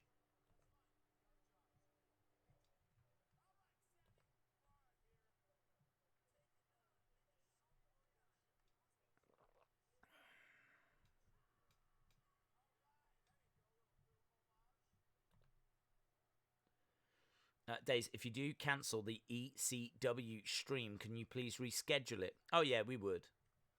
We would. Days, will Undertaker turn heel? I don't believe so, no. I don't think there's going to be any big plans for The Undertaker. He'll do the odd match, but he's not going to be reforming a Ministry of Darkness. Days, what was the first live show you ever went to? Some house show in Birmingham, England. I mean, I do have somewhere, there might even be down here. I've been meaning to show you guys some pictures, but I don't know if I could put my hands on them, to be honest. Yeah, I feel like they're down here somewhere, but I don't know I could put my hands on them. But there's some really cool pictures. Can't quite make them out, but it's you can definitely see that the Undertaker's in the ring, and you can see Alundra Blaze, and you can see Men on a Mission and people like that. Knee to the face. So yeah. There's it was a house show, probably early 90s, about 94. About 94. There we go. Win for Sammy.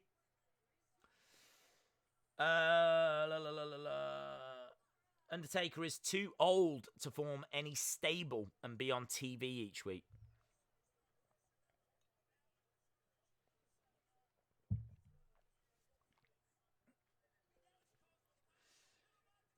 Sammy Guevara wants a mic. We're back on NXT as well.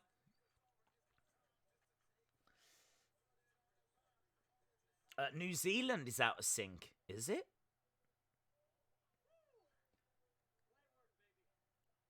Sammy Guevara says that was light work.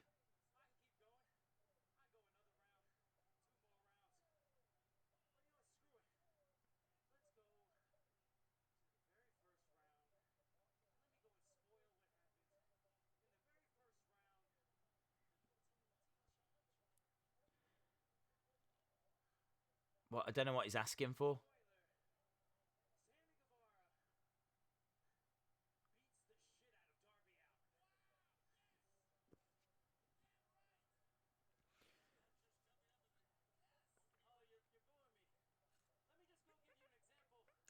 Sammy says he's going to beat up Darby Allin.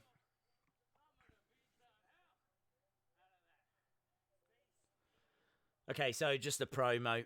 Over on NXT, we've got Isaiah Swerve taking on Akira Tozawa. Akira Tozawa with a missile drop kick.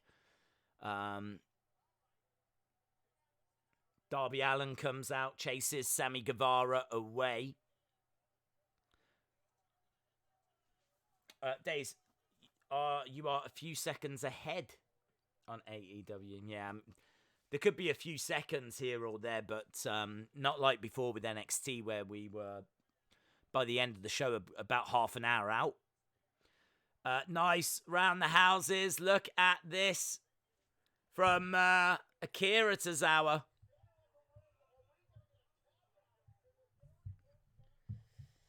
I think both brands are garbage. It's just a bad day to have wrestling. I completely agree. I do not care about either show. Oh, look at that Dragon Sleeper. Look at that Dragon Sleeper. That was nice. Eric Haberman says, "Hey Days, do you think the XFL had something to do with superstars being released after XFL went bankrupt?" Hard to say, man. Really, really hard to say. Is that Guillotine? Guillotine, I think, by Akira Tozawa. We definitely speculated about it on our stream earlier. Did the XFL go in under kind of force WWE's hand into this? Could have done. I think there was crossover between the XFL and WWE. I think Vince definitely lost money on the XFL. But this might be something that was going to happen anyway. Days, will you stream the final Nitro soon? If it gets voted, then I would. Days after this news, I am less excited for Money in the Bank. I'll still watch it, though. We've got a way to go. I think that's like the middle of May. So we've still got like 4 weeks to go till we get to that point. I just feel like tonight was a bad night for wrestling. I just question why they didn't break this news tomorrow,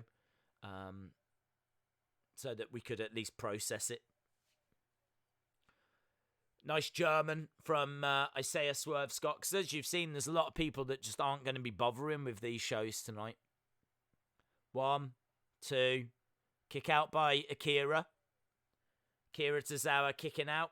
We're almost getting to the halfway point. We're around about 9 minutes away from the halfway point. So once we do get there, I'll ask you for your scores if you can be bothered.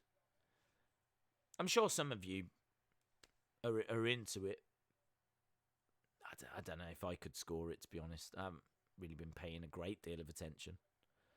I do think this looks like a decent match, though, between Akira and Isaiah Swerve. Into the turnbuckles goes Isaiah Swerve. Lovely kick. Down goes Isaiah. Akira Tozawa is very, very good wrestler. He was excellent in the Cruiserweight Classic from 2016.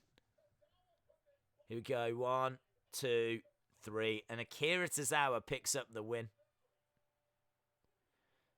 So, yeah, he was great. But then he sort of lost his way. They just, like with everyone else, they just don't seem to know what to do with him.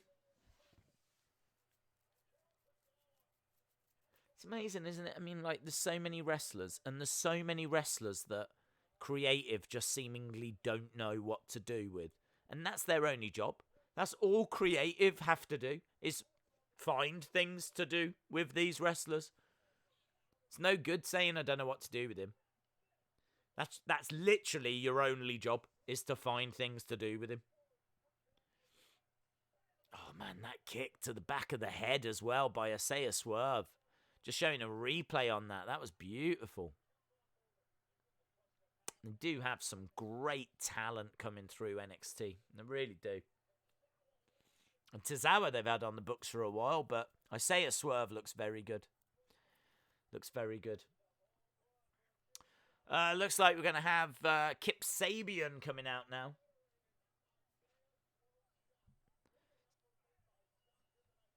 Days, do you think tomorrow there'll be more releases than today? I hope tomorrow there's no more releases, full stop.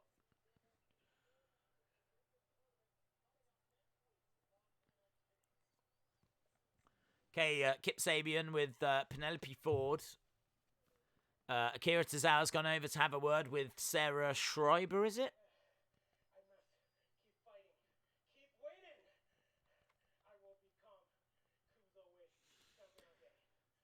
So there we go. Akira Tozawa says he's going to keep fighting, keep winning. He's going to try and become Cruiserweight champion again.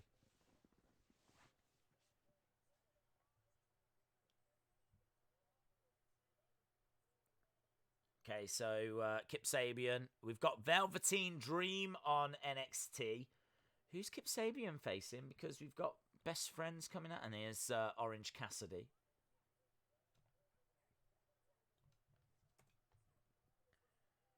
Chuck Taylor. Sabian. There we go. Chuck Taylor versus Kip Sabian. How does the tournament work?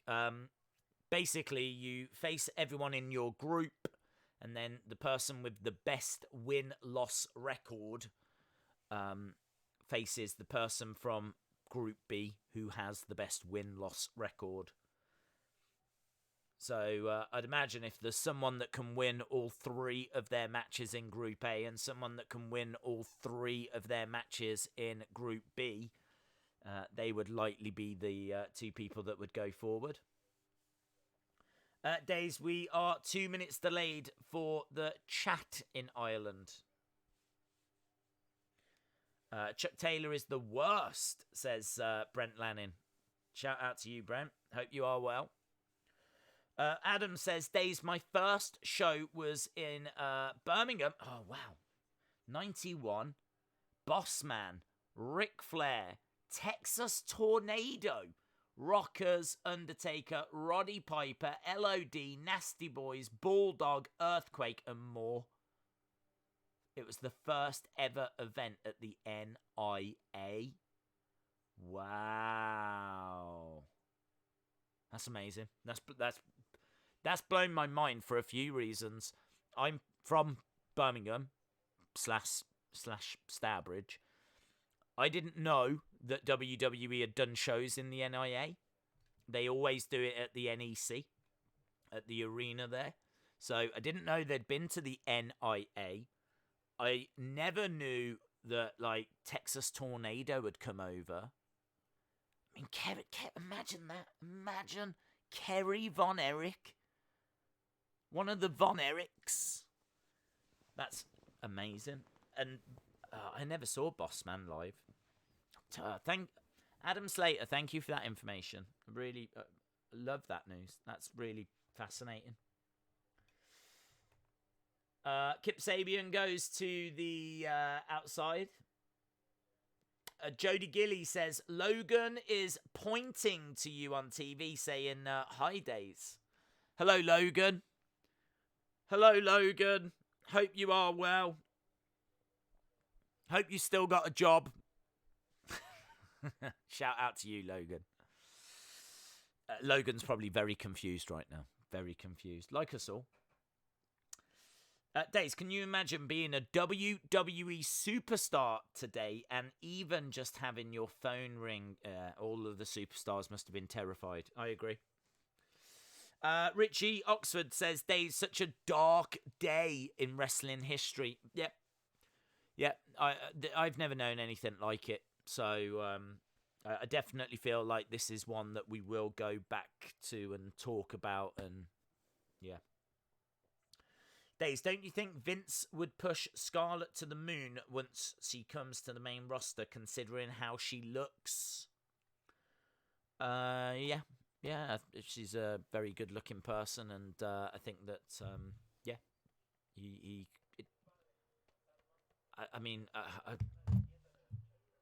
we'll have to see. We're actually seeing now a video package about El Hijo del Fantasma, who, well, I won't say. I'll tell you what, this is cool little video package. I don't know how they've done it, but the way that those pictures were moving as the camera was panning looked awesome. Big talent, this guy. King Cuerno in Lucha Underground.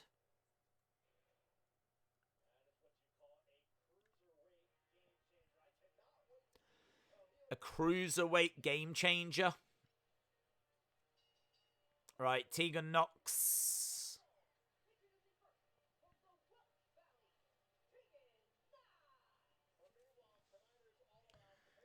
Breaking news. Yeah, that was silly, Mark. Days, my first WWE show was the first Raw. Oh, what, Jerry? You was at Manhattan Center. That's cool. He is King Cuerno. He is. My 7-year-old Harper is saying hi, Days, too. And Logan jumped up and down when you said hi back. Well, shout out to Harper. Shout out to Logan. My very, very good friends. Shout out to you. I hope you are having a lovely day. Hope you've had a lovely day. And yes, I can see you. I am talking to you, Logan and Harper. So I hope you've had a lovely day. I'm going to have to go back and watch wrestling now, though. So Raquel, is it that her name? Raquel Gonzalez? I can never recall what they call her these days. Is it Rachel or Raquel? Raquel.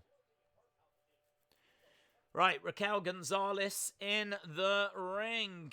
Get your half-time scores in, my friends. Get your half-time scores in. Gonzalez versus Tegan Nox.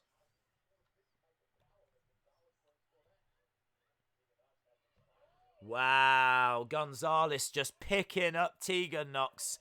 Shoulder charge. Tegan Nox goes down.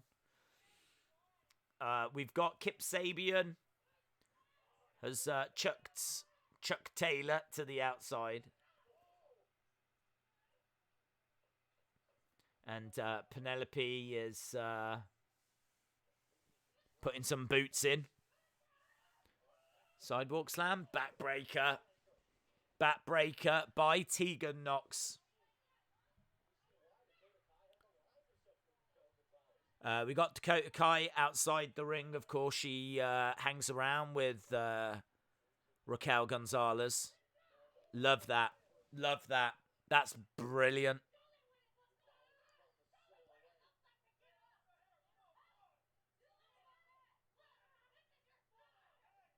So, Gonzalez, I'm loving this work from Gonzalez. Some great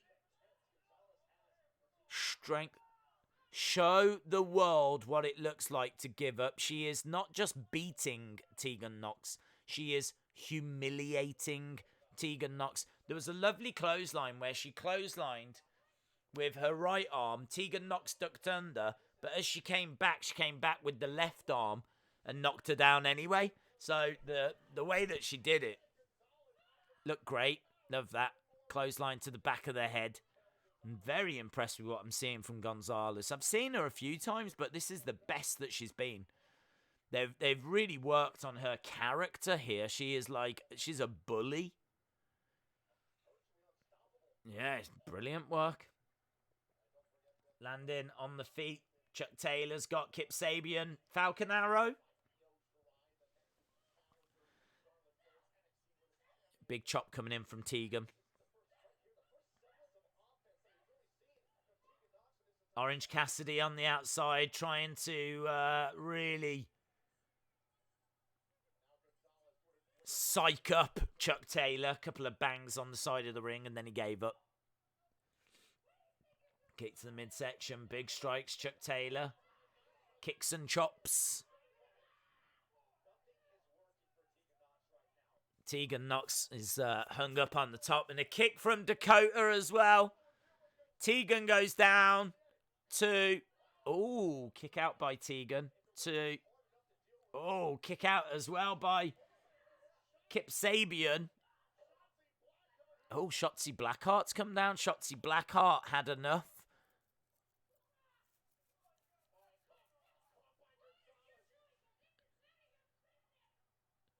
Gonzalez. Roll through. 2, 3. Tegan Nox getting the win over Gonzalez after Shotzi had come down. Big strike. 2, 3. No, shoulder up.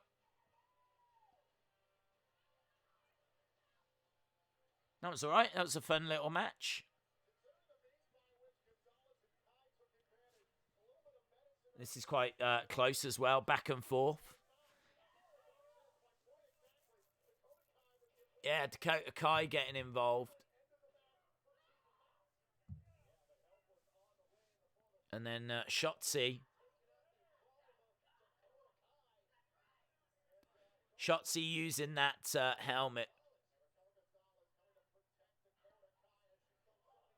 Over on AEW, we're still underway with this match between Kip Sabian.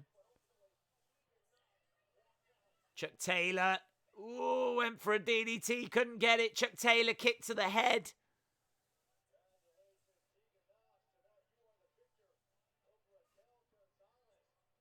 Penelope has jumped up. Trying to distract. Days, my first WCW show was when Goldberg beat Hogan for the title. That's amazing. It's amazing that you was at those.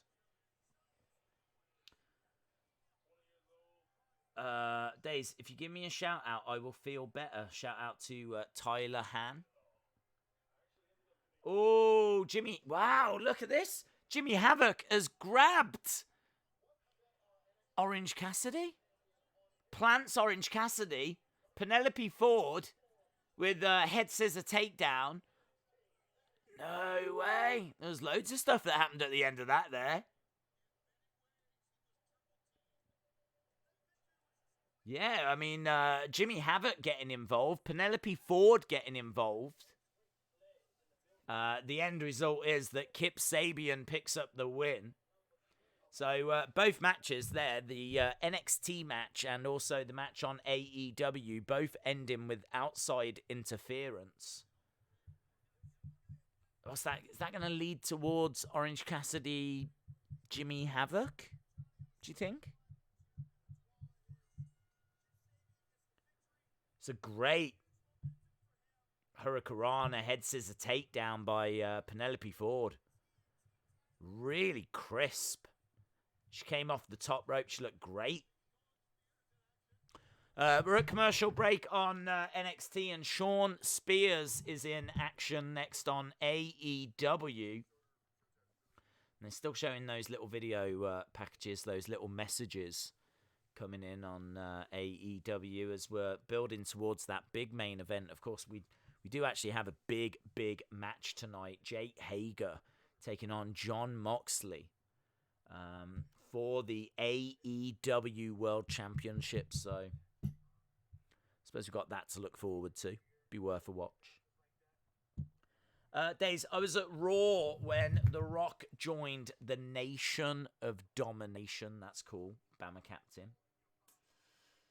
Shout out to Brandy Smith, Sonny Wolf, the Botch Guy. Shout out to you, bud. Rebecca Curry, Dominic Payola, Chris Davis. Vape Ross Vape says, I wish I drove a Ford. Yes. Chris Smith says, Orange is great, even when he's getting his butt kicked.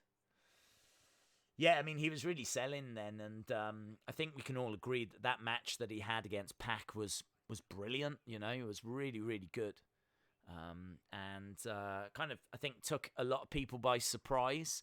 I think a lot of us had actually checked out his matches. I wasn't really familiar with Orange Cassidy before I saw him in that very first, was it Double or Nothing Battle Royal that he first appeared in?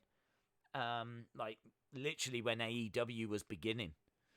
And that was enough for me to check him out a bit more on YouTube and see his matches, kind of try and figure out what he was about. And yeah, I mean, I think a lot of people probably did the same. So kind of knew that he could wrestle. Kind of, you know, was looking forward to his match against Pac. And I was really impressed. It exceeded my expectations. But for those people that are casual fans that maybe didn't do that background check, if you will, on Orange Cassidy like we did, then I think it would have blown their minds, really impressed them, you know. So I don't know if I want to see him against Jimmy Havoc. Jimmy Havoc, I feel, you know, he's a hardcore wrestler, and I don't know, I can't quite picture how that match would go. But I'm totally down for seeing another Orange Cassidy match. I think it's time. Tony Bartlett says EC3 could be with EC2 and EC1 now. Well, that's true. That's true. RW Punk says, Days, what do you think about all the people that have been released? Well, it's devastating, isn't it? I mean, we've spent the majority of this stream talking about it. We also did a near 4-hour stream earlier today where we were talking about it as news was breaking through. There's not much to say, to be honest. I mean, I feel like we've said everything that we can say. It's heartbreaking, it's devastating, it's, you know, people's livelihoods are being ruined. And the fear is that there could be more tomorrow, so we're going to have to hope there isn't. You know, just wait and see. The plan is, for those watching, we are actually going to do a watch-along tomorrow. So I think it's 6 Eastern or 11 UK at night, 11 at night, 11 p.m. We're going to do an ECW Barely Legal watch along. Now, I've never seen this show. I'm not an ECW fan. I don't watch ECW wrestling. I haven't got an issue with ECW. I'm just not the biggest hardcore wrestling fan. It's not my style of wrestling. I've heard that this has got some really good matches on it, though. So it's going to be really interesting for me to do a watch along on a show from 1997 that I've never seen. So I'm definitely up for watching it. I can't say I was excited for watching it, because if I was excited for watching it, I would have watched it already. But I'm definitely up for watching it. But truthfully, if there's going to be more releases tomorrow, I'm not going to be in the mood. We will end up watching it, but it'll be postponed. We'd probably postpone it to Saturday, so we wouldn't move it that far. But yeah, I mean, if I had a preference, if I had a choice, I would not be watching wrestling right now. The only reason we're doing it is because it's Wednesday night, and this is what we do. So, Justin Law is making his AEW debut. So, Justin Law has made his way down. Over on NXT, we're looking at a video package of Keith Lee. See Wrestling says, should be Nitro. Should be Nitro. Right, let's change this over. We've got... Oh, I've got his name. Jude Law. What was his name? Oh, let's go with that. Jude Law. Jude Law versus Shawn Spears. There we go. Jude Law versus Shawn Spears. Shawny Spears. And as we said, over on NXT at the moment, we've got Keith Lee. Just a little video package looking at him. We are building. I should imagine we're about 15 minutes away from that big main event. I can't imagine it's going to take much longer than that. I didn't see your halftime scores, so feel free to drop them in again. I will keep an eye on that. What is your halftime scores for the two shows, if you want to drop them in? I know I asked for them. Oh, Dexter Lumis is coming out. I do like this guy. I really like his music as well.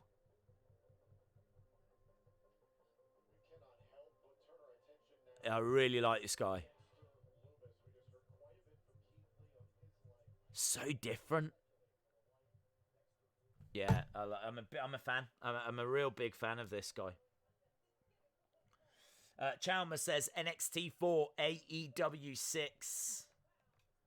Love his music, love his look, love his gimmick. He's like a hired assassin. That's the vibe I get. Dexter Lumis. AEW 6.5. Jerry Smith says NXT 6, AEW 7. LSW says Loomis. Days, tell everyone, like the stream, we're almost at 200 likes. Yeah, if you want.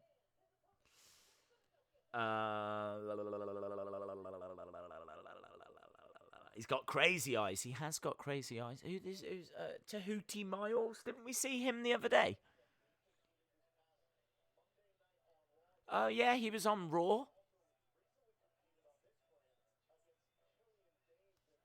Oh, well, there we go. Tahuti Miles.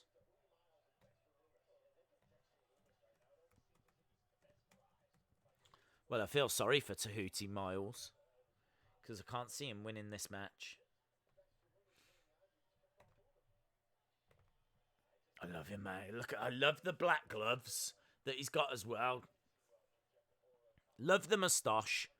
Love the black gloves. Love that he wrestles in, like, jeans. It's a different look to what else you get. Tahuti got crashed by Garza. He fought Aleister Black. Dexter Lumis looks like Adam Rotella. He does. He absolutely does. Dexter Lumis's entrance theme sounds like Stranger Things covering The Walking Dead. Yeah. Tahuti Miles has gone out and bought himself a new wardrobe, hasn't he? I'm sure since we last saw him, he's gone out and spent a little bit of money on...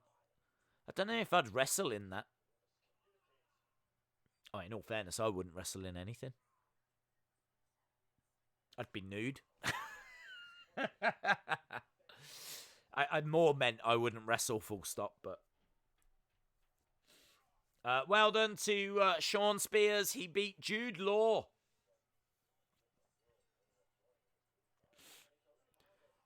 Loomis is dominating this. Oh, blocked.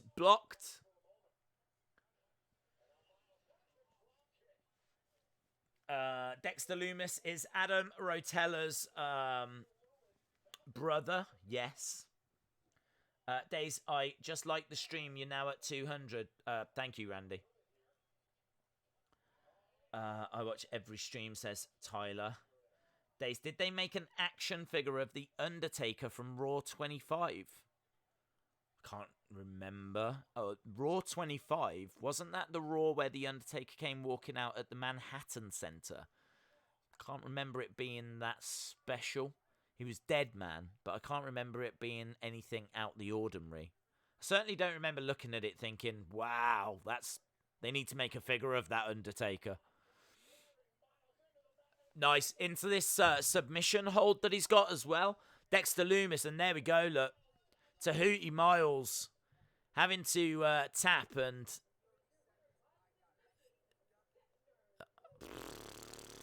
I really like this guy. I really like this Dexter Lumis guy. I really like his music. Everything fits. I even like his tattoos. I'm so used to seeing skulls and stuff like this. The fact he's just got, like, blocks of ink tattooed onto his arms, I think it's really such an interesting look. So different. Sam Shaw is what we also know him as in NWA. Eric Haberman says, I'm praying for no more releases. Yeah. Botch Guy, shout out to you. I love the positive vibes. What mic do you use? What mic do I use? I use the I was trying to think. I use the Blue Yeti thing, which I gotta be honest, I'm not the biggest fan of. I think it's all right. I bought it because it's like a USB microphone, and I do have like an audio interface, but I can't be bothered with it all. I might as well just plug it straight into the computer. You can get really good USB mics now, so it's just easy to plug it straight in. So yeah, I've got this Blue Yeti microphone, which is okay, but you can definitely get better. And if you actually get an audio interface and get like proper jacks and plug it all in and everything, you can get really crystal clear audio. But for what we do, this works fine. But I gotta be honest, weird you should ask that, because I have been thinking of like I've bought this over here. I'll show you. Look at this. Bought this last year. This audio box thing. Like, this has just been sat on the floor for a year. This has been sat on the floor. I don't even know. I haven't set it out. I've not opened it. I've not done anything with it. But this should allow me to plug in a proper microphone, and then plug it into the laptop, and then have like get a better mic and everything. But so that's an audio interface. That should do the job, and then you can plug a microphone into that, and then that should. Because obviously there's no way you can plug a proper mic in. So, yeah, I've got things that I need to do. I've got a jobs list that I need to get around to working on. So, yeah, shout out to you, Botch Guy. Hope you are well. Tony Bartlett, I think I read that one out. Vape Ross Vape, I think I read that one out as well. Make sure that I'm up to date. I think someone said I might have missed their super chat, did they? Sure, I just read someone said that I might have. Nando, Days, you missed the super chat. I think I've caught up on those. Eric Haberman, I've read that one. Did I miss any others? Boom. I heard it's a decent mic. What? The Blue Yeti? Yeah, I mean, how much did I spend on it? I can't remember. About one... Oh, I can't remember. 100 and some pounds. Like, 150? Something along those lines. So, is it 150 or 130? Something like that. It's certainly not like a 20, 30, 40, 50 pound mic. It's like, yeah, you spend a bit of money on it. But you can get better. That's my point. And for someone like me that does streams on a very, very regular basis, probably, it's probably an area that I could look to improve. So, but it's just so easy to plug in and whatever, But yeah, I am starting to look. I started to look last year. I am starting to look to trying to improve that. Right, amazingly, Jake Hager is making his way down to the ring. So it looks like we're going to have 38 minutes for this main event. Days, do you think they will make an Undertaker action figure from the Boneyard match? I don't know, bud. I genuinely, I don't know. I would think so, but they're so far behind with figures, and they're going to have to really look at stuff and move things around and cancel things. And wrestlers have been released that they had plans to make figures of, and do you know what I mean? It's such a ever-changing situation that I would think they would, but it's hard to predict. Right, I need to change this over because it is no longer Jude Law versus Shawn Spears. It is now Jake Hager versus Jon Moxley. This is for the AEW World Heavyweight Championship. And this is also no holds barred, empty arena match.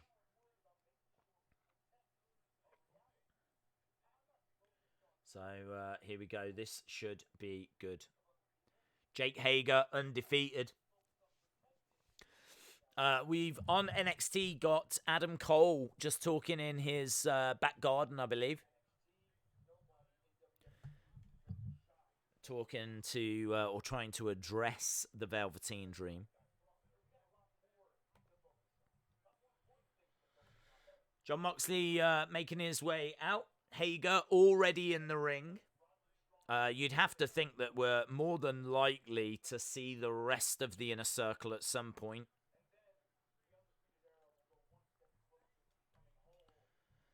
Days, I want a Loomis figure. That would be cool.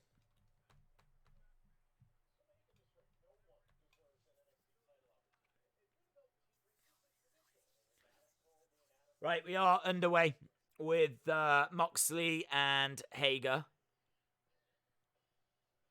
Dream is making his way out, though. Velveteen Dream making his way out on NXT.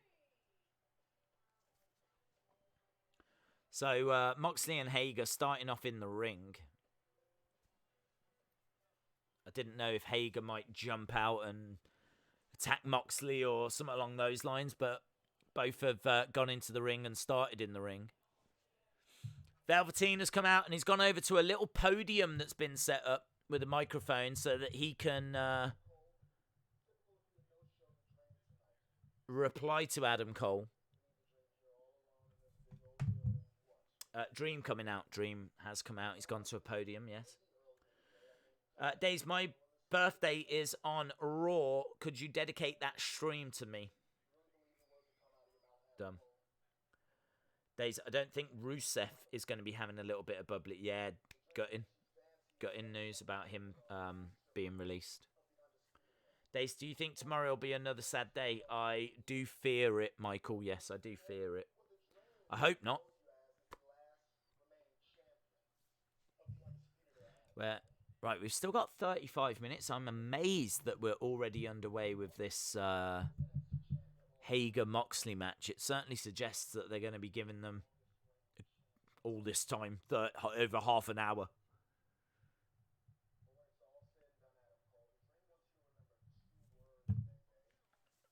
Oh, that was interesting.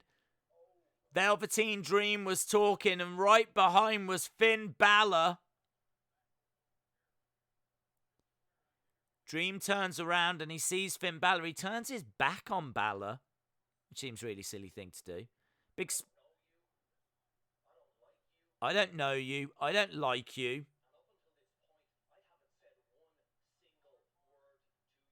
And up until this point, I haven't even said a word to you.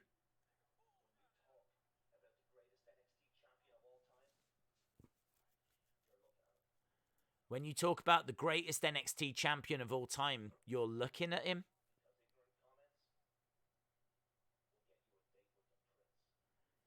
Ignorant comments will get you a date with the prince. Well, I wonder if that's what Kathy Kelly did.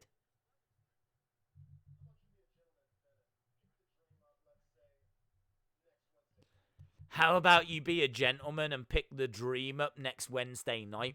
Actually, talking to Kathy Kelly, she dated both of those guys, didn't she? She went out with Finn, and then she went out with Velveteen Dream.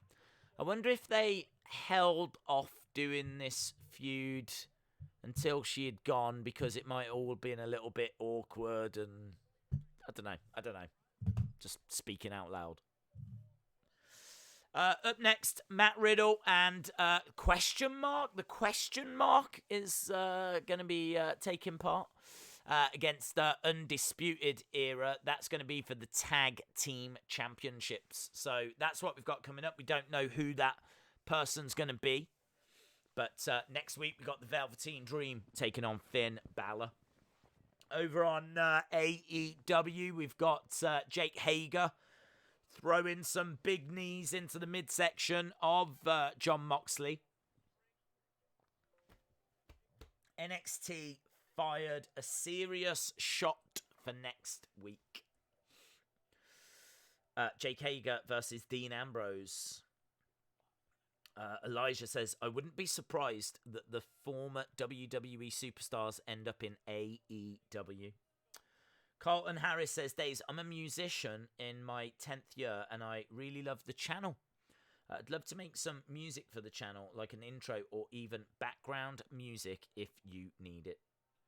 Well, I'll know where to go.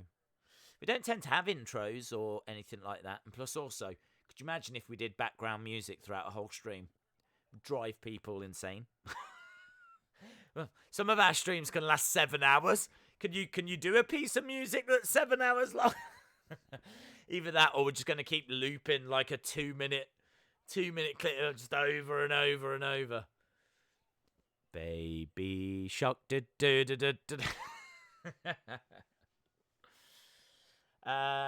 25th, the Suki Stream's birthday / Raw stream party.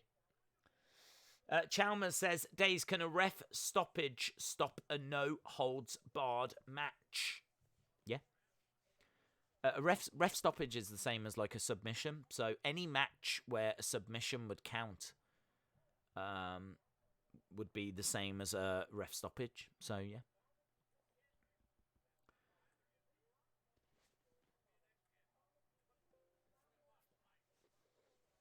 This is a match where no holds barred is like no DQ, isn't it?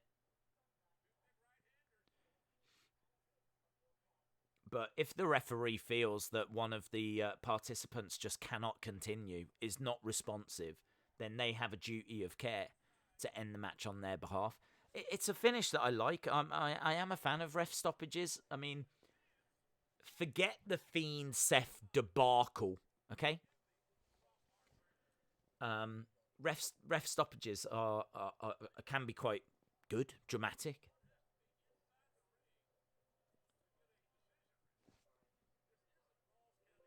I remember a really good one with Kevin Owens and Sami Zayn in NXT, where Sami Zayn just could not continue, and ended up awarding the match to Kevin Owens, and Kevin Owens became the new NXT champion as a result, and that was a ref stoppage. Right, both shows are at commercial break right now. We are less than half an hour in. We're going to be obviously seeing out the final half an hour. And then we'll stick around for like 5 minutes after, just to get your thoughts on both of the shows, or talk about what, you know, ever needs to be spoken about. Oh, hello, we've got this new Indian tag team. I still can't remember their name.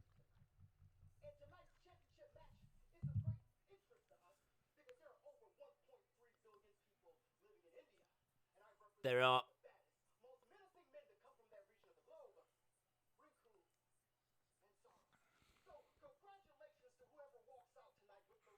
Congratulations to whoever walks out as champions tonight. I like these guys. I don't think their match was that great last week, but I do like their look. I think they do have real potential.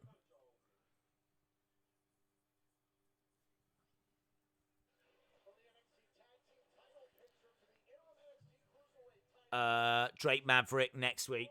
There we go. You've got a week to make your Drake Maverick shirts, your Drake Maverick signs. Drake Maverick versus Jake Atlas next week. Kushida versus Tony Nese next week, and some other matches as well.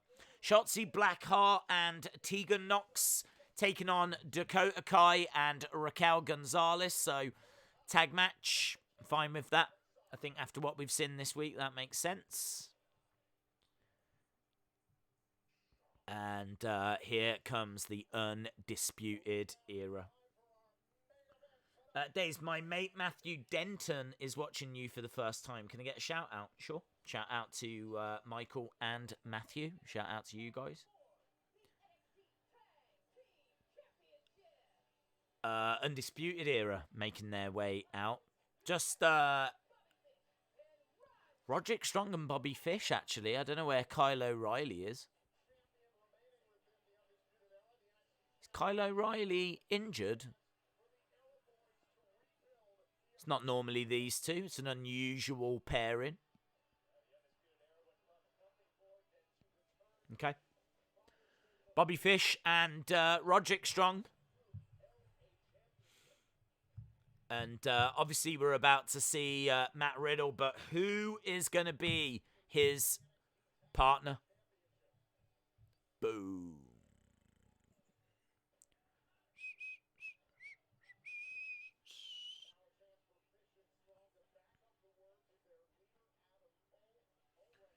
We're back on AEW. Outside the ring, Moxley being thrown into a barricade. I feel like there's so much time in that match that we can maybe afford to just keep our attention on NXT for a little bit. NXT 7, AEW 4, says Broken Dreams.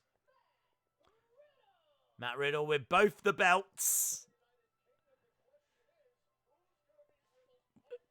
Who is going to be Riddle's partner tonight? Bro. Here we go. He's standing in the on the entrance stage.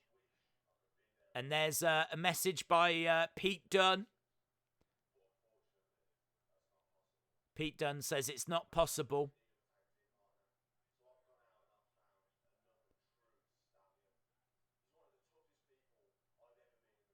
Another stallion. Okay. Timothy Thatcher?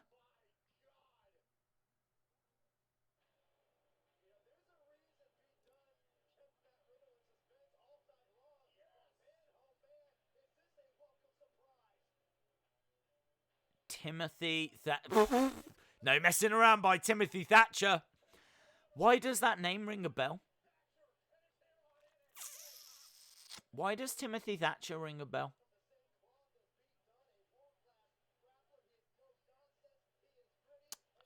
I know this guy. And I don't know why. That's why. His signing was announced on WWE Backstage. His signing was announced at the same time as Killer Cross. WWE Backstage announced Timothy Thatcher and Killer Cross had both signed. That's where I know his name from. I've not seen him. I'm getting Roddy Piper vibes from him. There we go. Jake Hager, figure 4 around railings. Yeah, he's only just signed. I don't know a great deal about Timothy Thatcher, but there was, do you know, when he came out, as soon as they said the name, I was like, I know this guy. I know this name. I know this name. This isn't like someone they've just got from the Performance Center that I've never heard of. I know this guy. And that's where. It was from WWE Backstage. Timothy Thatcher. They're very excited about him.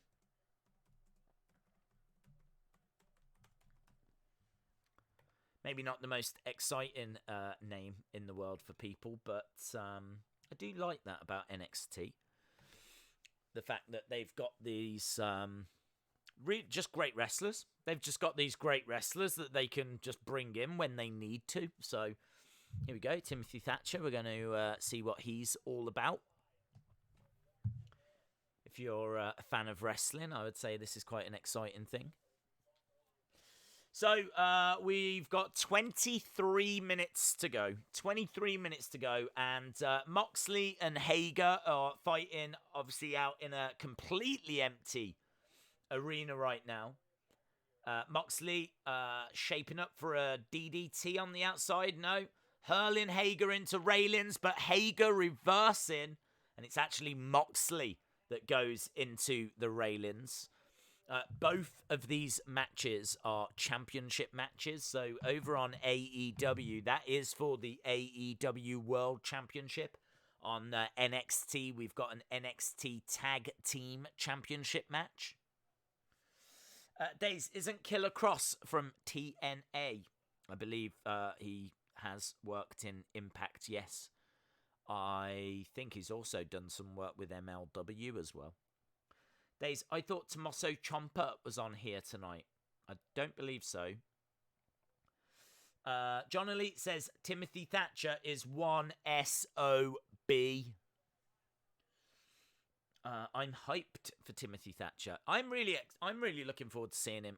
The way that he kind of carries himself, his ring attire, it reminds me of Roddy Piper. He's not like a jacked, muscly guy. He's a little bit smaller, but he's got like the blue trunks on, the black boots. I was kind of getting Roddy Piper vibes from him. Days, what channel do you watch NXT on? I watch it on the USA network. What channel do you watch AEW on? I watch AEW on Fight, the Fight TV app, and I watch NXT on BT Sport. All WWE live shows, weekly shows, are on BT Sport now. So it's where I watch Raw and SmackDown here in the UK is on BT Sport. Days, Ciampa is on NXT tonight. Oh, okay, he must be coming out after them. I haven't seen that he was announced. Dexter Lumis versus Killer Cross would be awesome. Tony, I think that's the future. I think that's exactly the kind of matches that we can look forward to. I'm really excited about that Dexter Lumis guy. Really like his gimmick. Love his theme music. Love his look. Love his character. I'd love a bit of backstory on him, to be honest. Tyler Hahn says, I think it would be a good idea to break up the New Day. Well, all I would say, Tyler, is right now we need all the positivity we could get. Certainly after today like today. Wrestling Days fan says, I watch all WWE shows on Google. Dexter Lumis. Days, he was original Imperium with Volta. Ah, yeah, someone did tell me that when it was, yes. I didn't know that. Someone told me that. So it might have been you, actually, Sean Reset. Shout out to you. Lovely. This is what I love you guys for. Straight in with that knowledge. Straight in with that knowledge. So, there we go. Timothy Thatcher looks like a Roddy Piper, Drew Gulak, and Oney Lorcan. Yeah, Oney Lorcan. I'm getting Oney Lorcan vibes. Definitely crossbreed. Good shout, Liam. Yeah, definitely getting that. Loomis reminds me of Stone Cold. Suki Streams says, what is your cross-brand dream match? Don't know. There we go. I don't know. I've been asked this question before, and I don't know. Kenny. We are at commercial break right now, and Thatcher is in the ring. Yeah, Thatcher with some joint manipulation. Catchers catch can wrestling.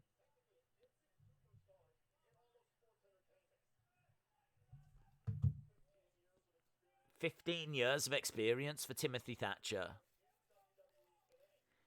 And he's really got that old school throwback feel to him. No knee pads. Here we go. Look, tying up Roderick Strong. He is a technician. He is a mat-based technical. You do get that. We're starting to see a lot of these people coming through.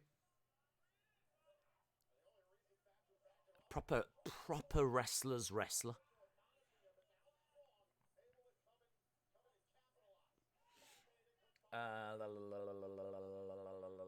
Days, if there are more releases tomorrow, will you do another stream giving us the news? Yes. Yes.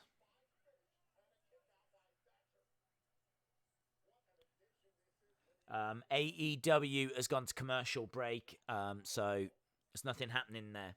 Over on NXT, Timothy Thatcher in the ring, he's down on his knees and he's constantly looking for takedowns. Germany, Japan, the UK.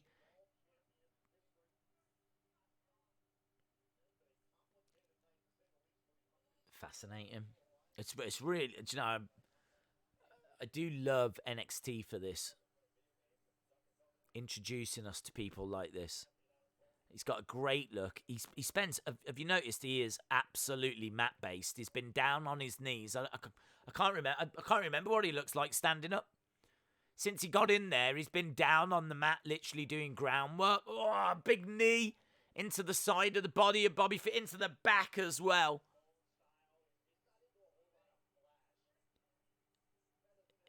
Here we go. He does finally get back up, but gets driven into the corner. Roderick Strong coming in. Undisputed Era. Trying to cut the ring off. Thatcher, though, with a European uppercut. And Roderick Strong goes down. And in comes Matt Riddle. He reminds me of Daniel Bryan. Yeah, he's got... Is a proper wrestler. A wrestler's wrestler. I would say that Timothy Thatcher is a wrestler and not a sports entertainer. So I'm not sure how well Timothy Thatcher's going to do on the main roster, to be honest.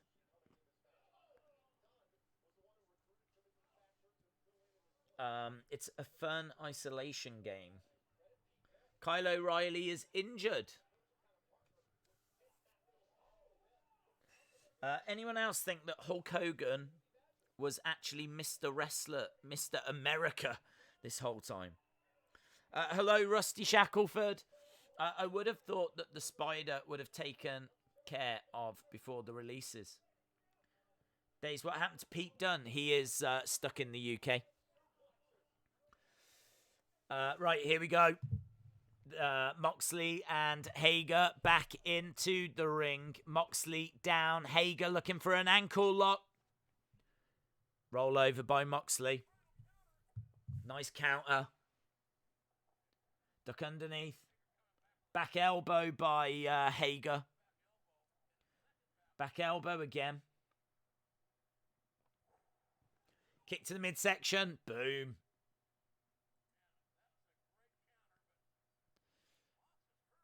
tonight. Man of his word. So after this match, we will have Ciampa.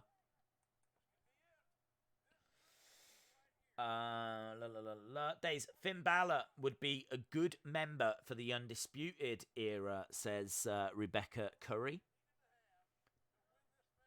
Plump Boy says, if there was an AEW versus WWE, I would want these matches to happen. Cody versus Finn, Aleister Black versus Hager, Daniel Bryan versus Jericho, Matt Hardy versus Jeff Hardy, Orange Cassidy versus Rey Mysterio. J14 asks, are we still doing an ECW stream tomorrow? It's up in the air, to be honest. It really depends on what the news is, because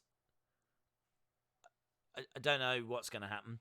I mean, we've not had a great deal of SmackDown stars get released, and the fear is that there's more to come, and there's a lot of teases that, oh my God, look at Dexter Lumis. Oh my God. Dexter Lumis just standing and watching with a light on him. They are doing such a great job of building that guy up. Such a great job. He's just standing there in the shadows with just this light on him.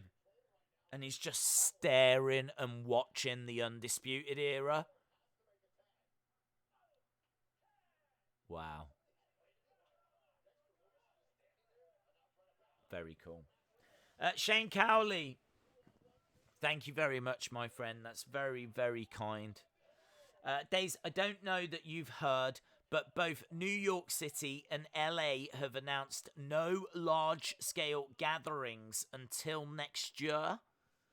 I have not heard that. I don't know how they would come out with that. Where's that being reported? Because I would be very, very surprised at that news. Is that coming from like proper government officials?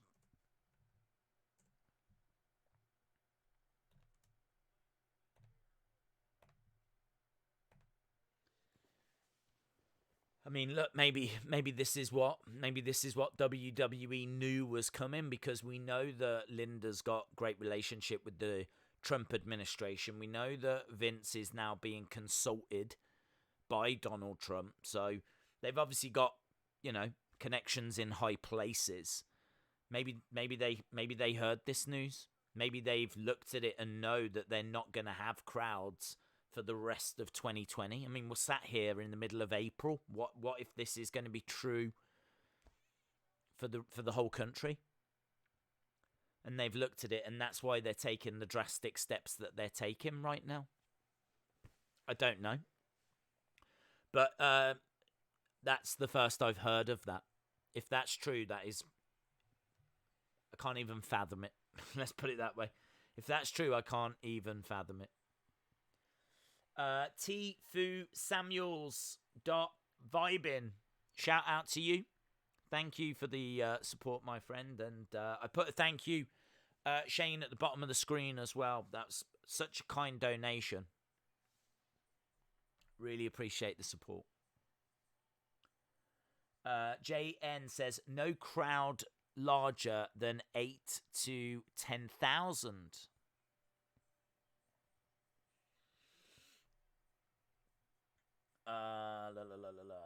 It's not fake news. Here in the US, it's Trump versus state officials.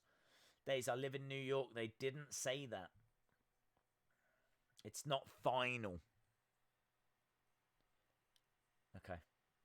Again, look, there's going to be lots of rumors. There's going to be lots of news that's swirling around. I would get that from trusted sources. I'm sure you have, Shane. I'm not saying that you're not a trusted source.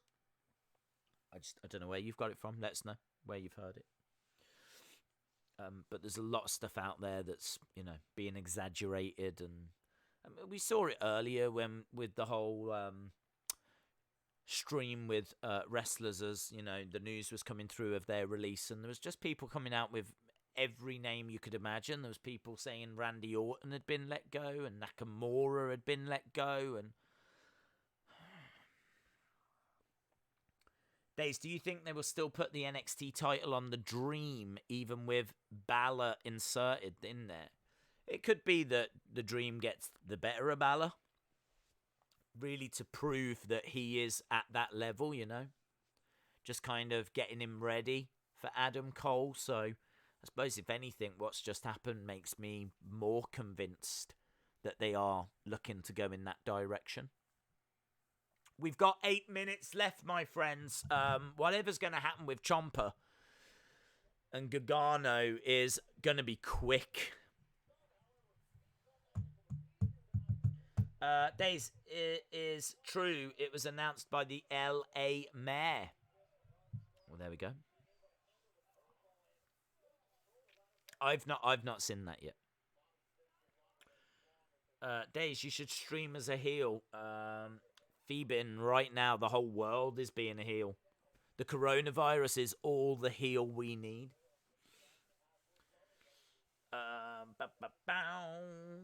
Henry's Wrestling says, I'm genuinely mad at WWE. Days, what would you do if Vince... What would you do if you were Vince right now? What can you do? I don't know. What can you do? Health of wrestlers comes first. And so you just have to do your best, you know. Health of wrestlers come first. If there's wrestlers that are willing to compete on the shows and you can still put on a show.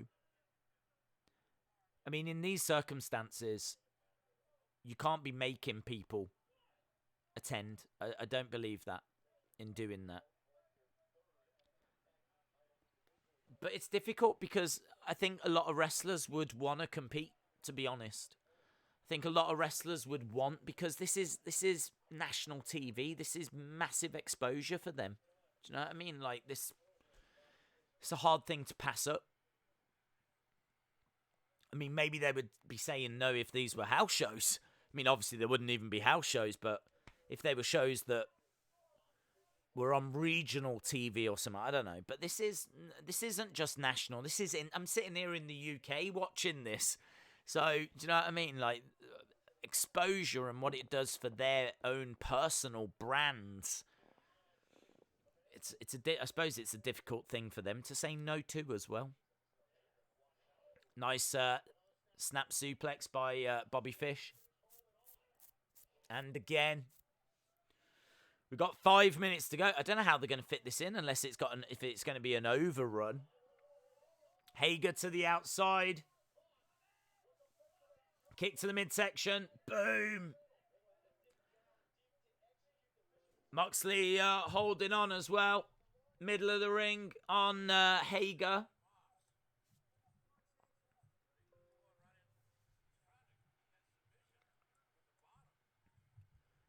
In comes Timothy Thatcher. Belly to belly on Roderick Strong. He's looking for a guillotine. Eric Haberman says, Days, the governor of Virginia said no gatherings until May 8th.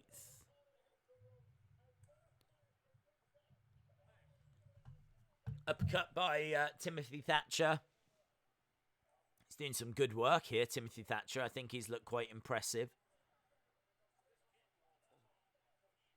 Moxley firing some forearm strikes in. Big forearm strike by Hager against the ropes. Knee to the midsection. Moxley goes down. We got 4 minutes left. Moxley felt that. Enziguri by Timothy Thatcher. Chairs being used now. Kick to the midsection.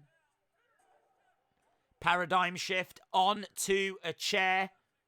Moxley rolling over Hager. 2. And there we go. Moxley is victorious.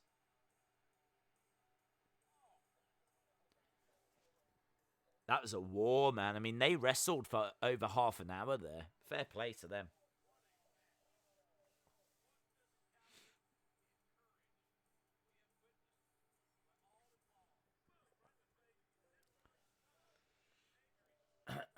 $28 people in WWE released. Well, there we go. Moxley victorious. Kick to the face by Roderick Strong, and again.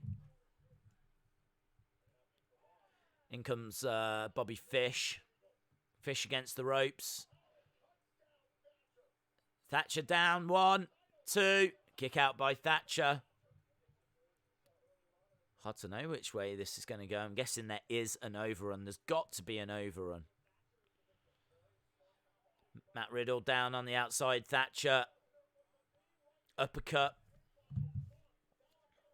Kick out again by Thatcher. The titles are on the line here. Thatcher has replaced Pete Dunne in this match.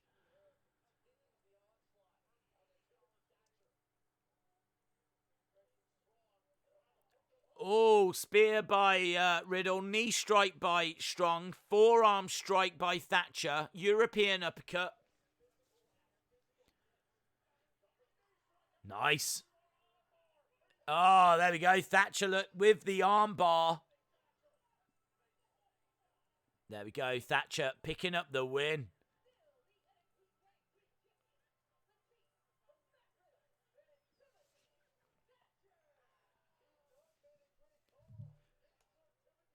There we go. Timothy Thatcher and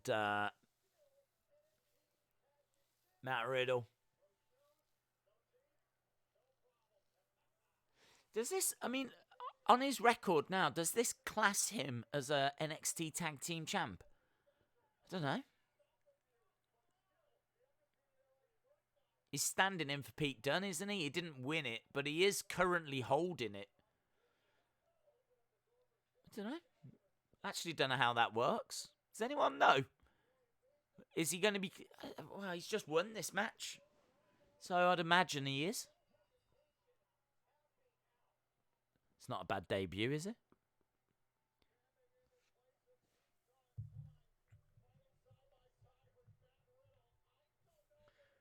Moxley standing tall on AEW.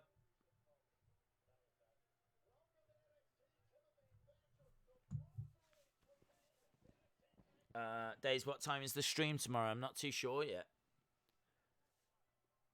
Right, here we go. Here's the Ciampa moment. Ciampa says he's done. He says he's done with Johnny.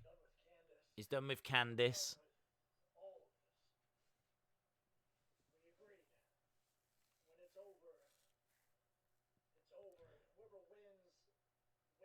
So Ciampa says, when it's over, it's over.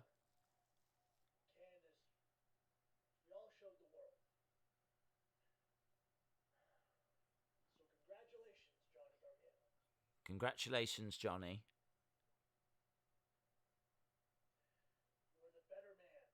You were the better man. Oh, hello, from behind. Someone from behind. Camera falls to the floor. I'm guessing Killer Cross. It's a frantic, brutal beatdown. Ciampa is down. Yeah, here we go. Tick-tock. Killer Cross has arrived. Killer Cross has arrived. Killer Cross attacks Tommaso Ciampa. A boot is seen in the foreground. Obviously, Scarlet. And then we finally see the face of Killer Cross, who simply utters the words. Tick-tock. Tick-tock. Killer Cross arrives. That was cool, man. That was cool. It was done really, really well. Really, really well.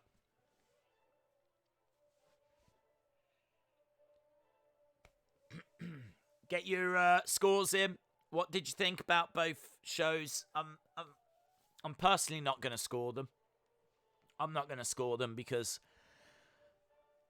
I wasn't paying them enough attention, to be honest. I can't really sit and score them because, I don't know, for at least half of it, I was talking about people that had been let go and whatever. I think that, the Moxley match was decent, didn't blow me away, but again, I don't know, maybe it was great and I just didn't give it the attention it deserved, I don't know. But whenever I was watching it, it was just on. Kind of the same with that match as well. It was just on. Again, I can't quite get a read of it. This is what I'm saying. I don't know if the matches were just okay, or if I'm just like not that bothered about it and just not in the right headspace for it. I can't get a read on it. I don't know. So that's why I think it would be unfair for me to score the shows. I really enjoyed that last bit though, and I did enjoy the Raquel Gonzalez match. I thought that was a good match. I don't know. I can't get a read on it. Shane says not applicable. Well, look, you can see all the scores coming in. AEW sucked. NXT was better. I thought he was going to feud with Johnny. I think he will. I think that he's just sending messages. I think he's just taking people out. Hello, WW Yeet Winton 14. Shout out to you. An amazing NXT episode, says LSW. NXT 5.75, AEW 6.5. Gyro Lamb, shout out to you. Jeremy, good night, my friend. Yeah, someone was asking about tomorrow's stream. So tomorrow we are potentially doing an ECW stream. ECW barely legal. We're going to be doing that at 11 o'clock at night in the UK, or I think it's 6 Eastern in America. So we will watch that. If there are another load of releases, we won't be doing that stream, but we will be doing a breaking news releases stream instead. So there's definitely going to be something tomorrow. Hopefully it's ECW. Because I definitely don't want another day like today. Killer Cross attacks Ciampa. He did.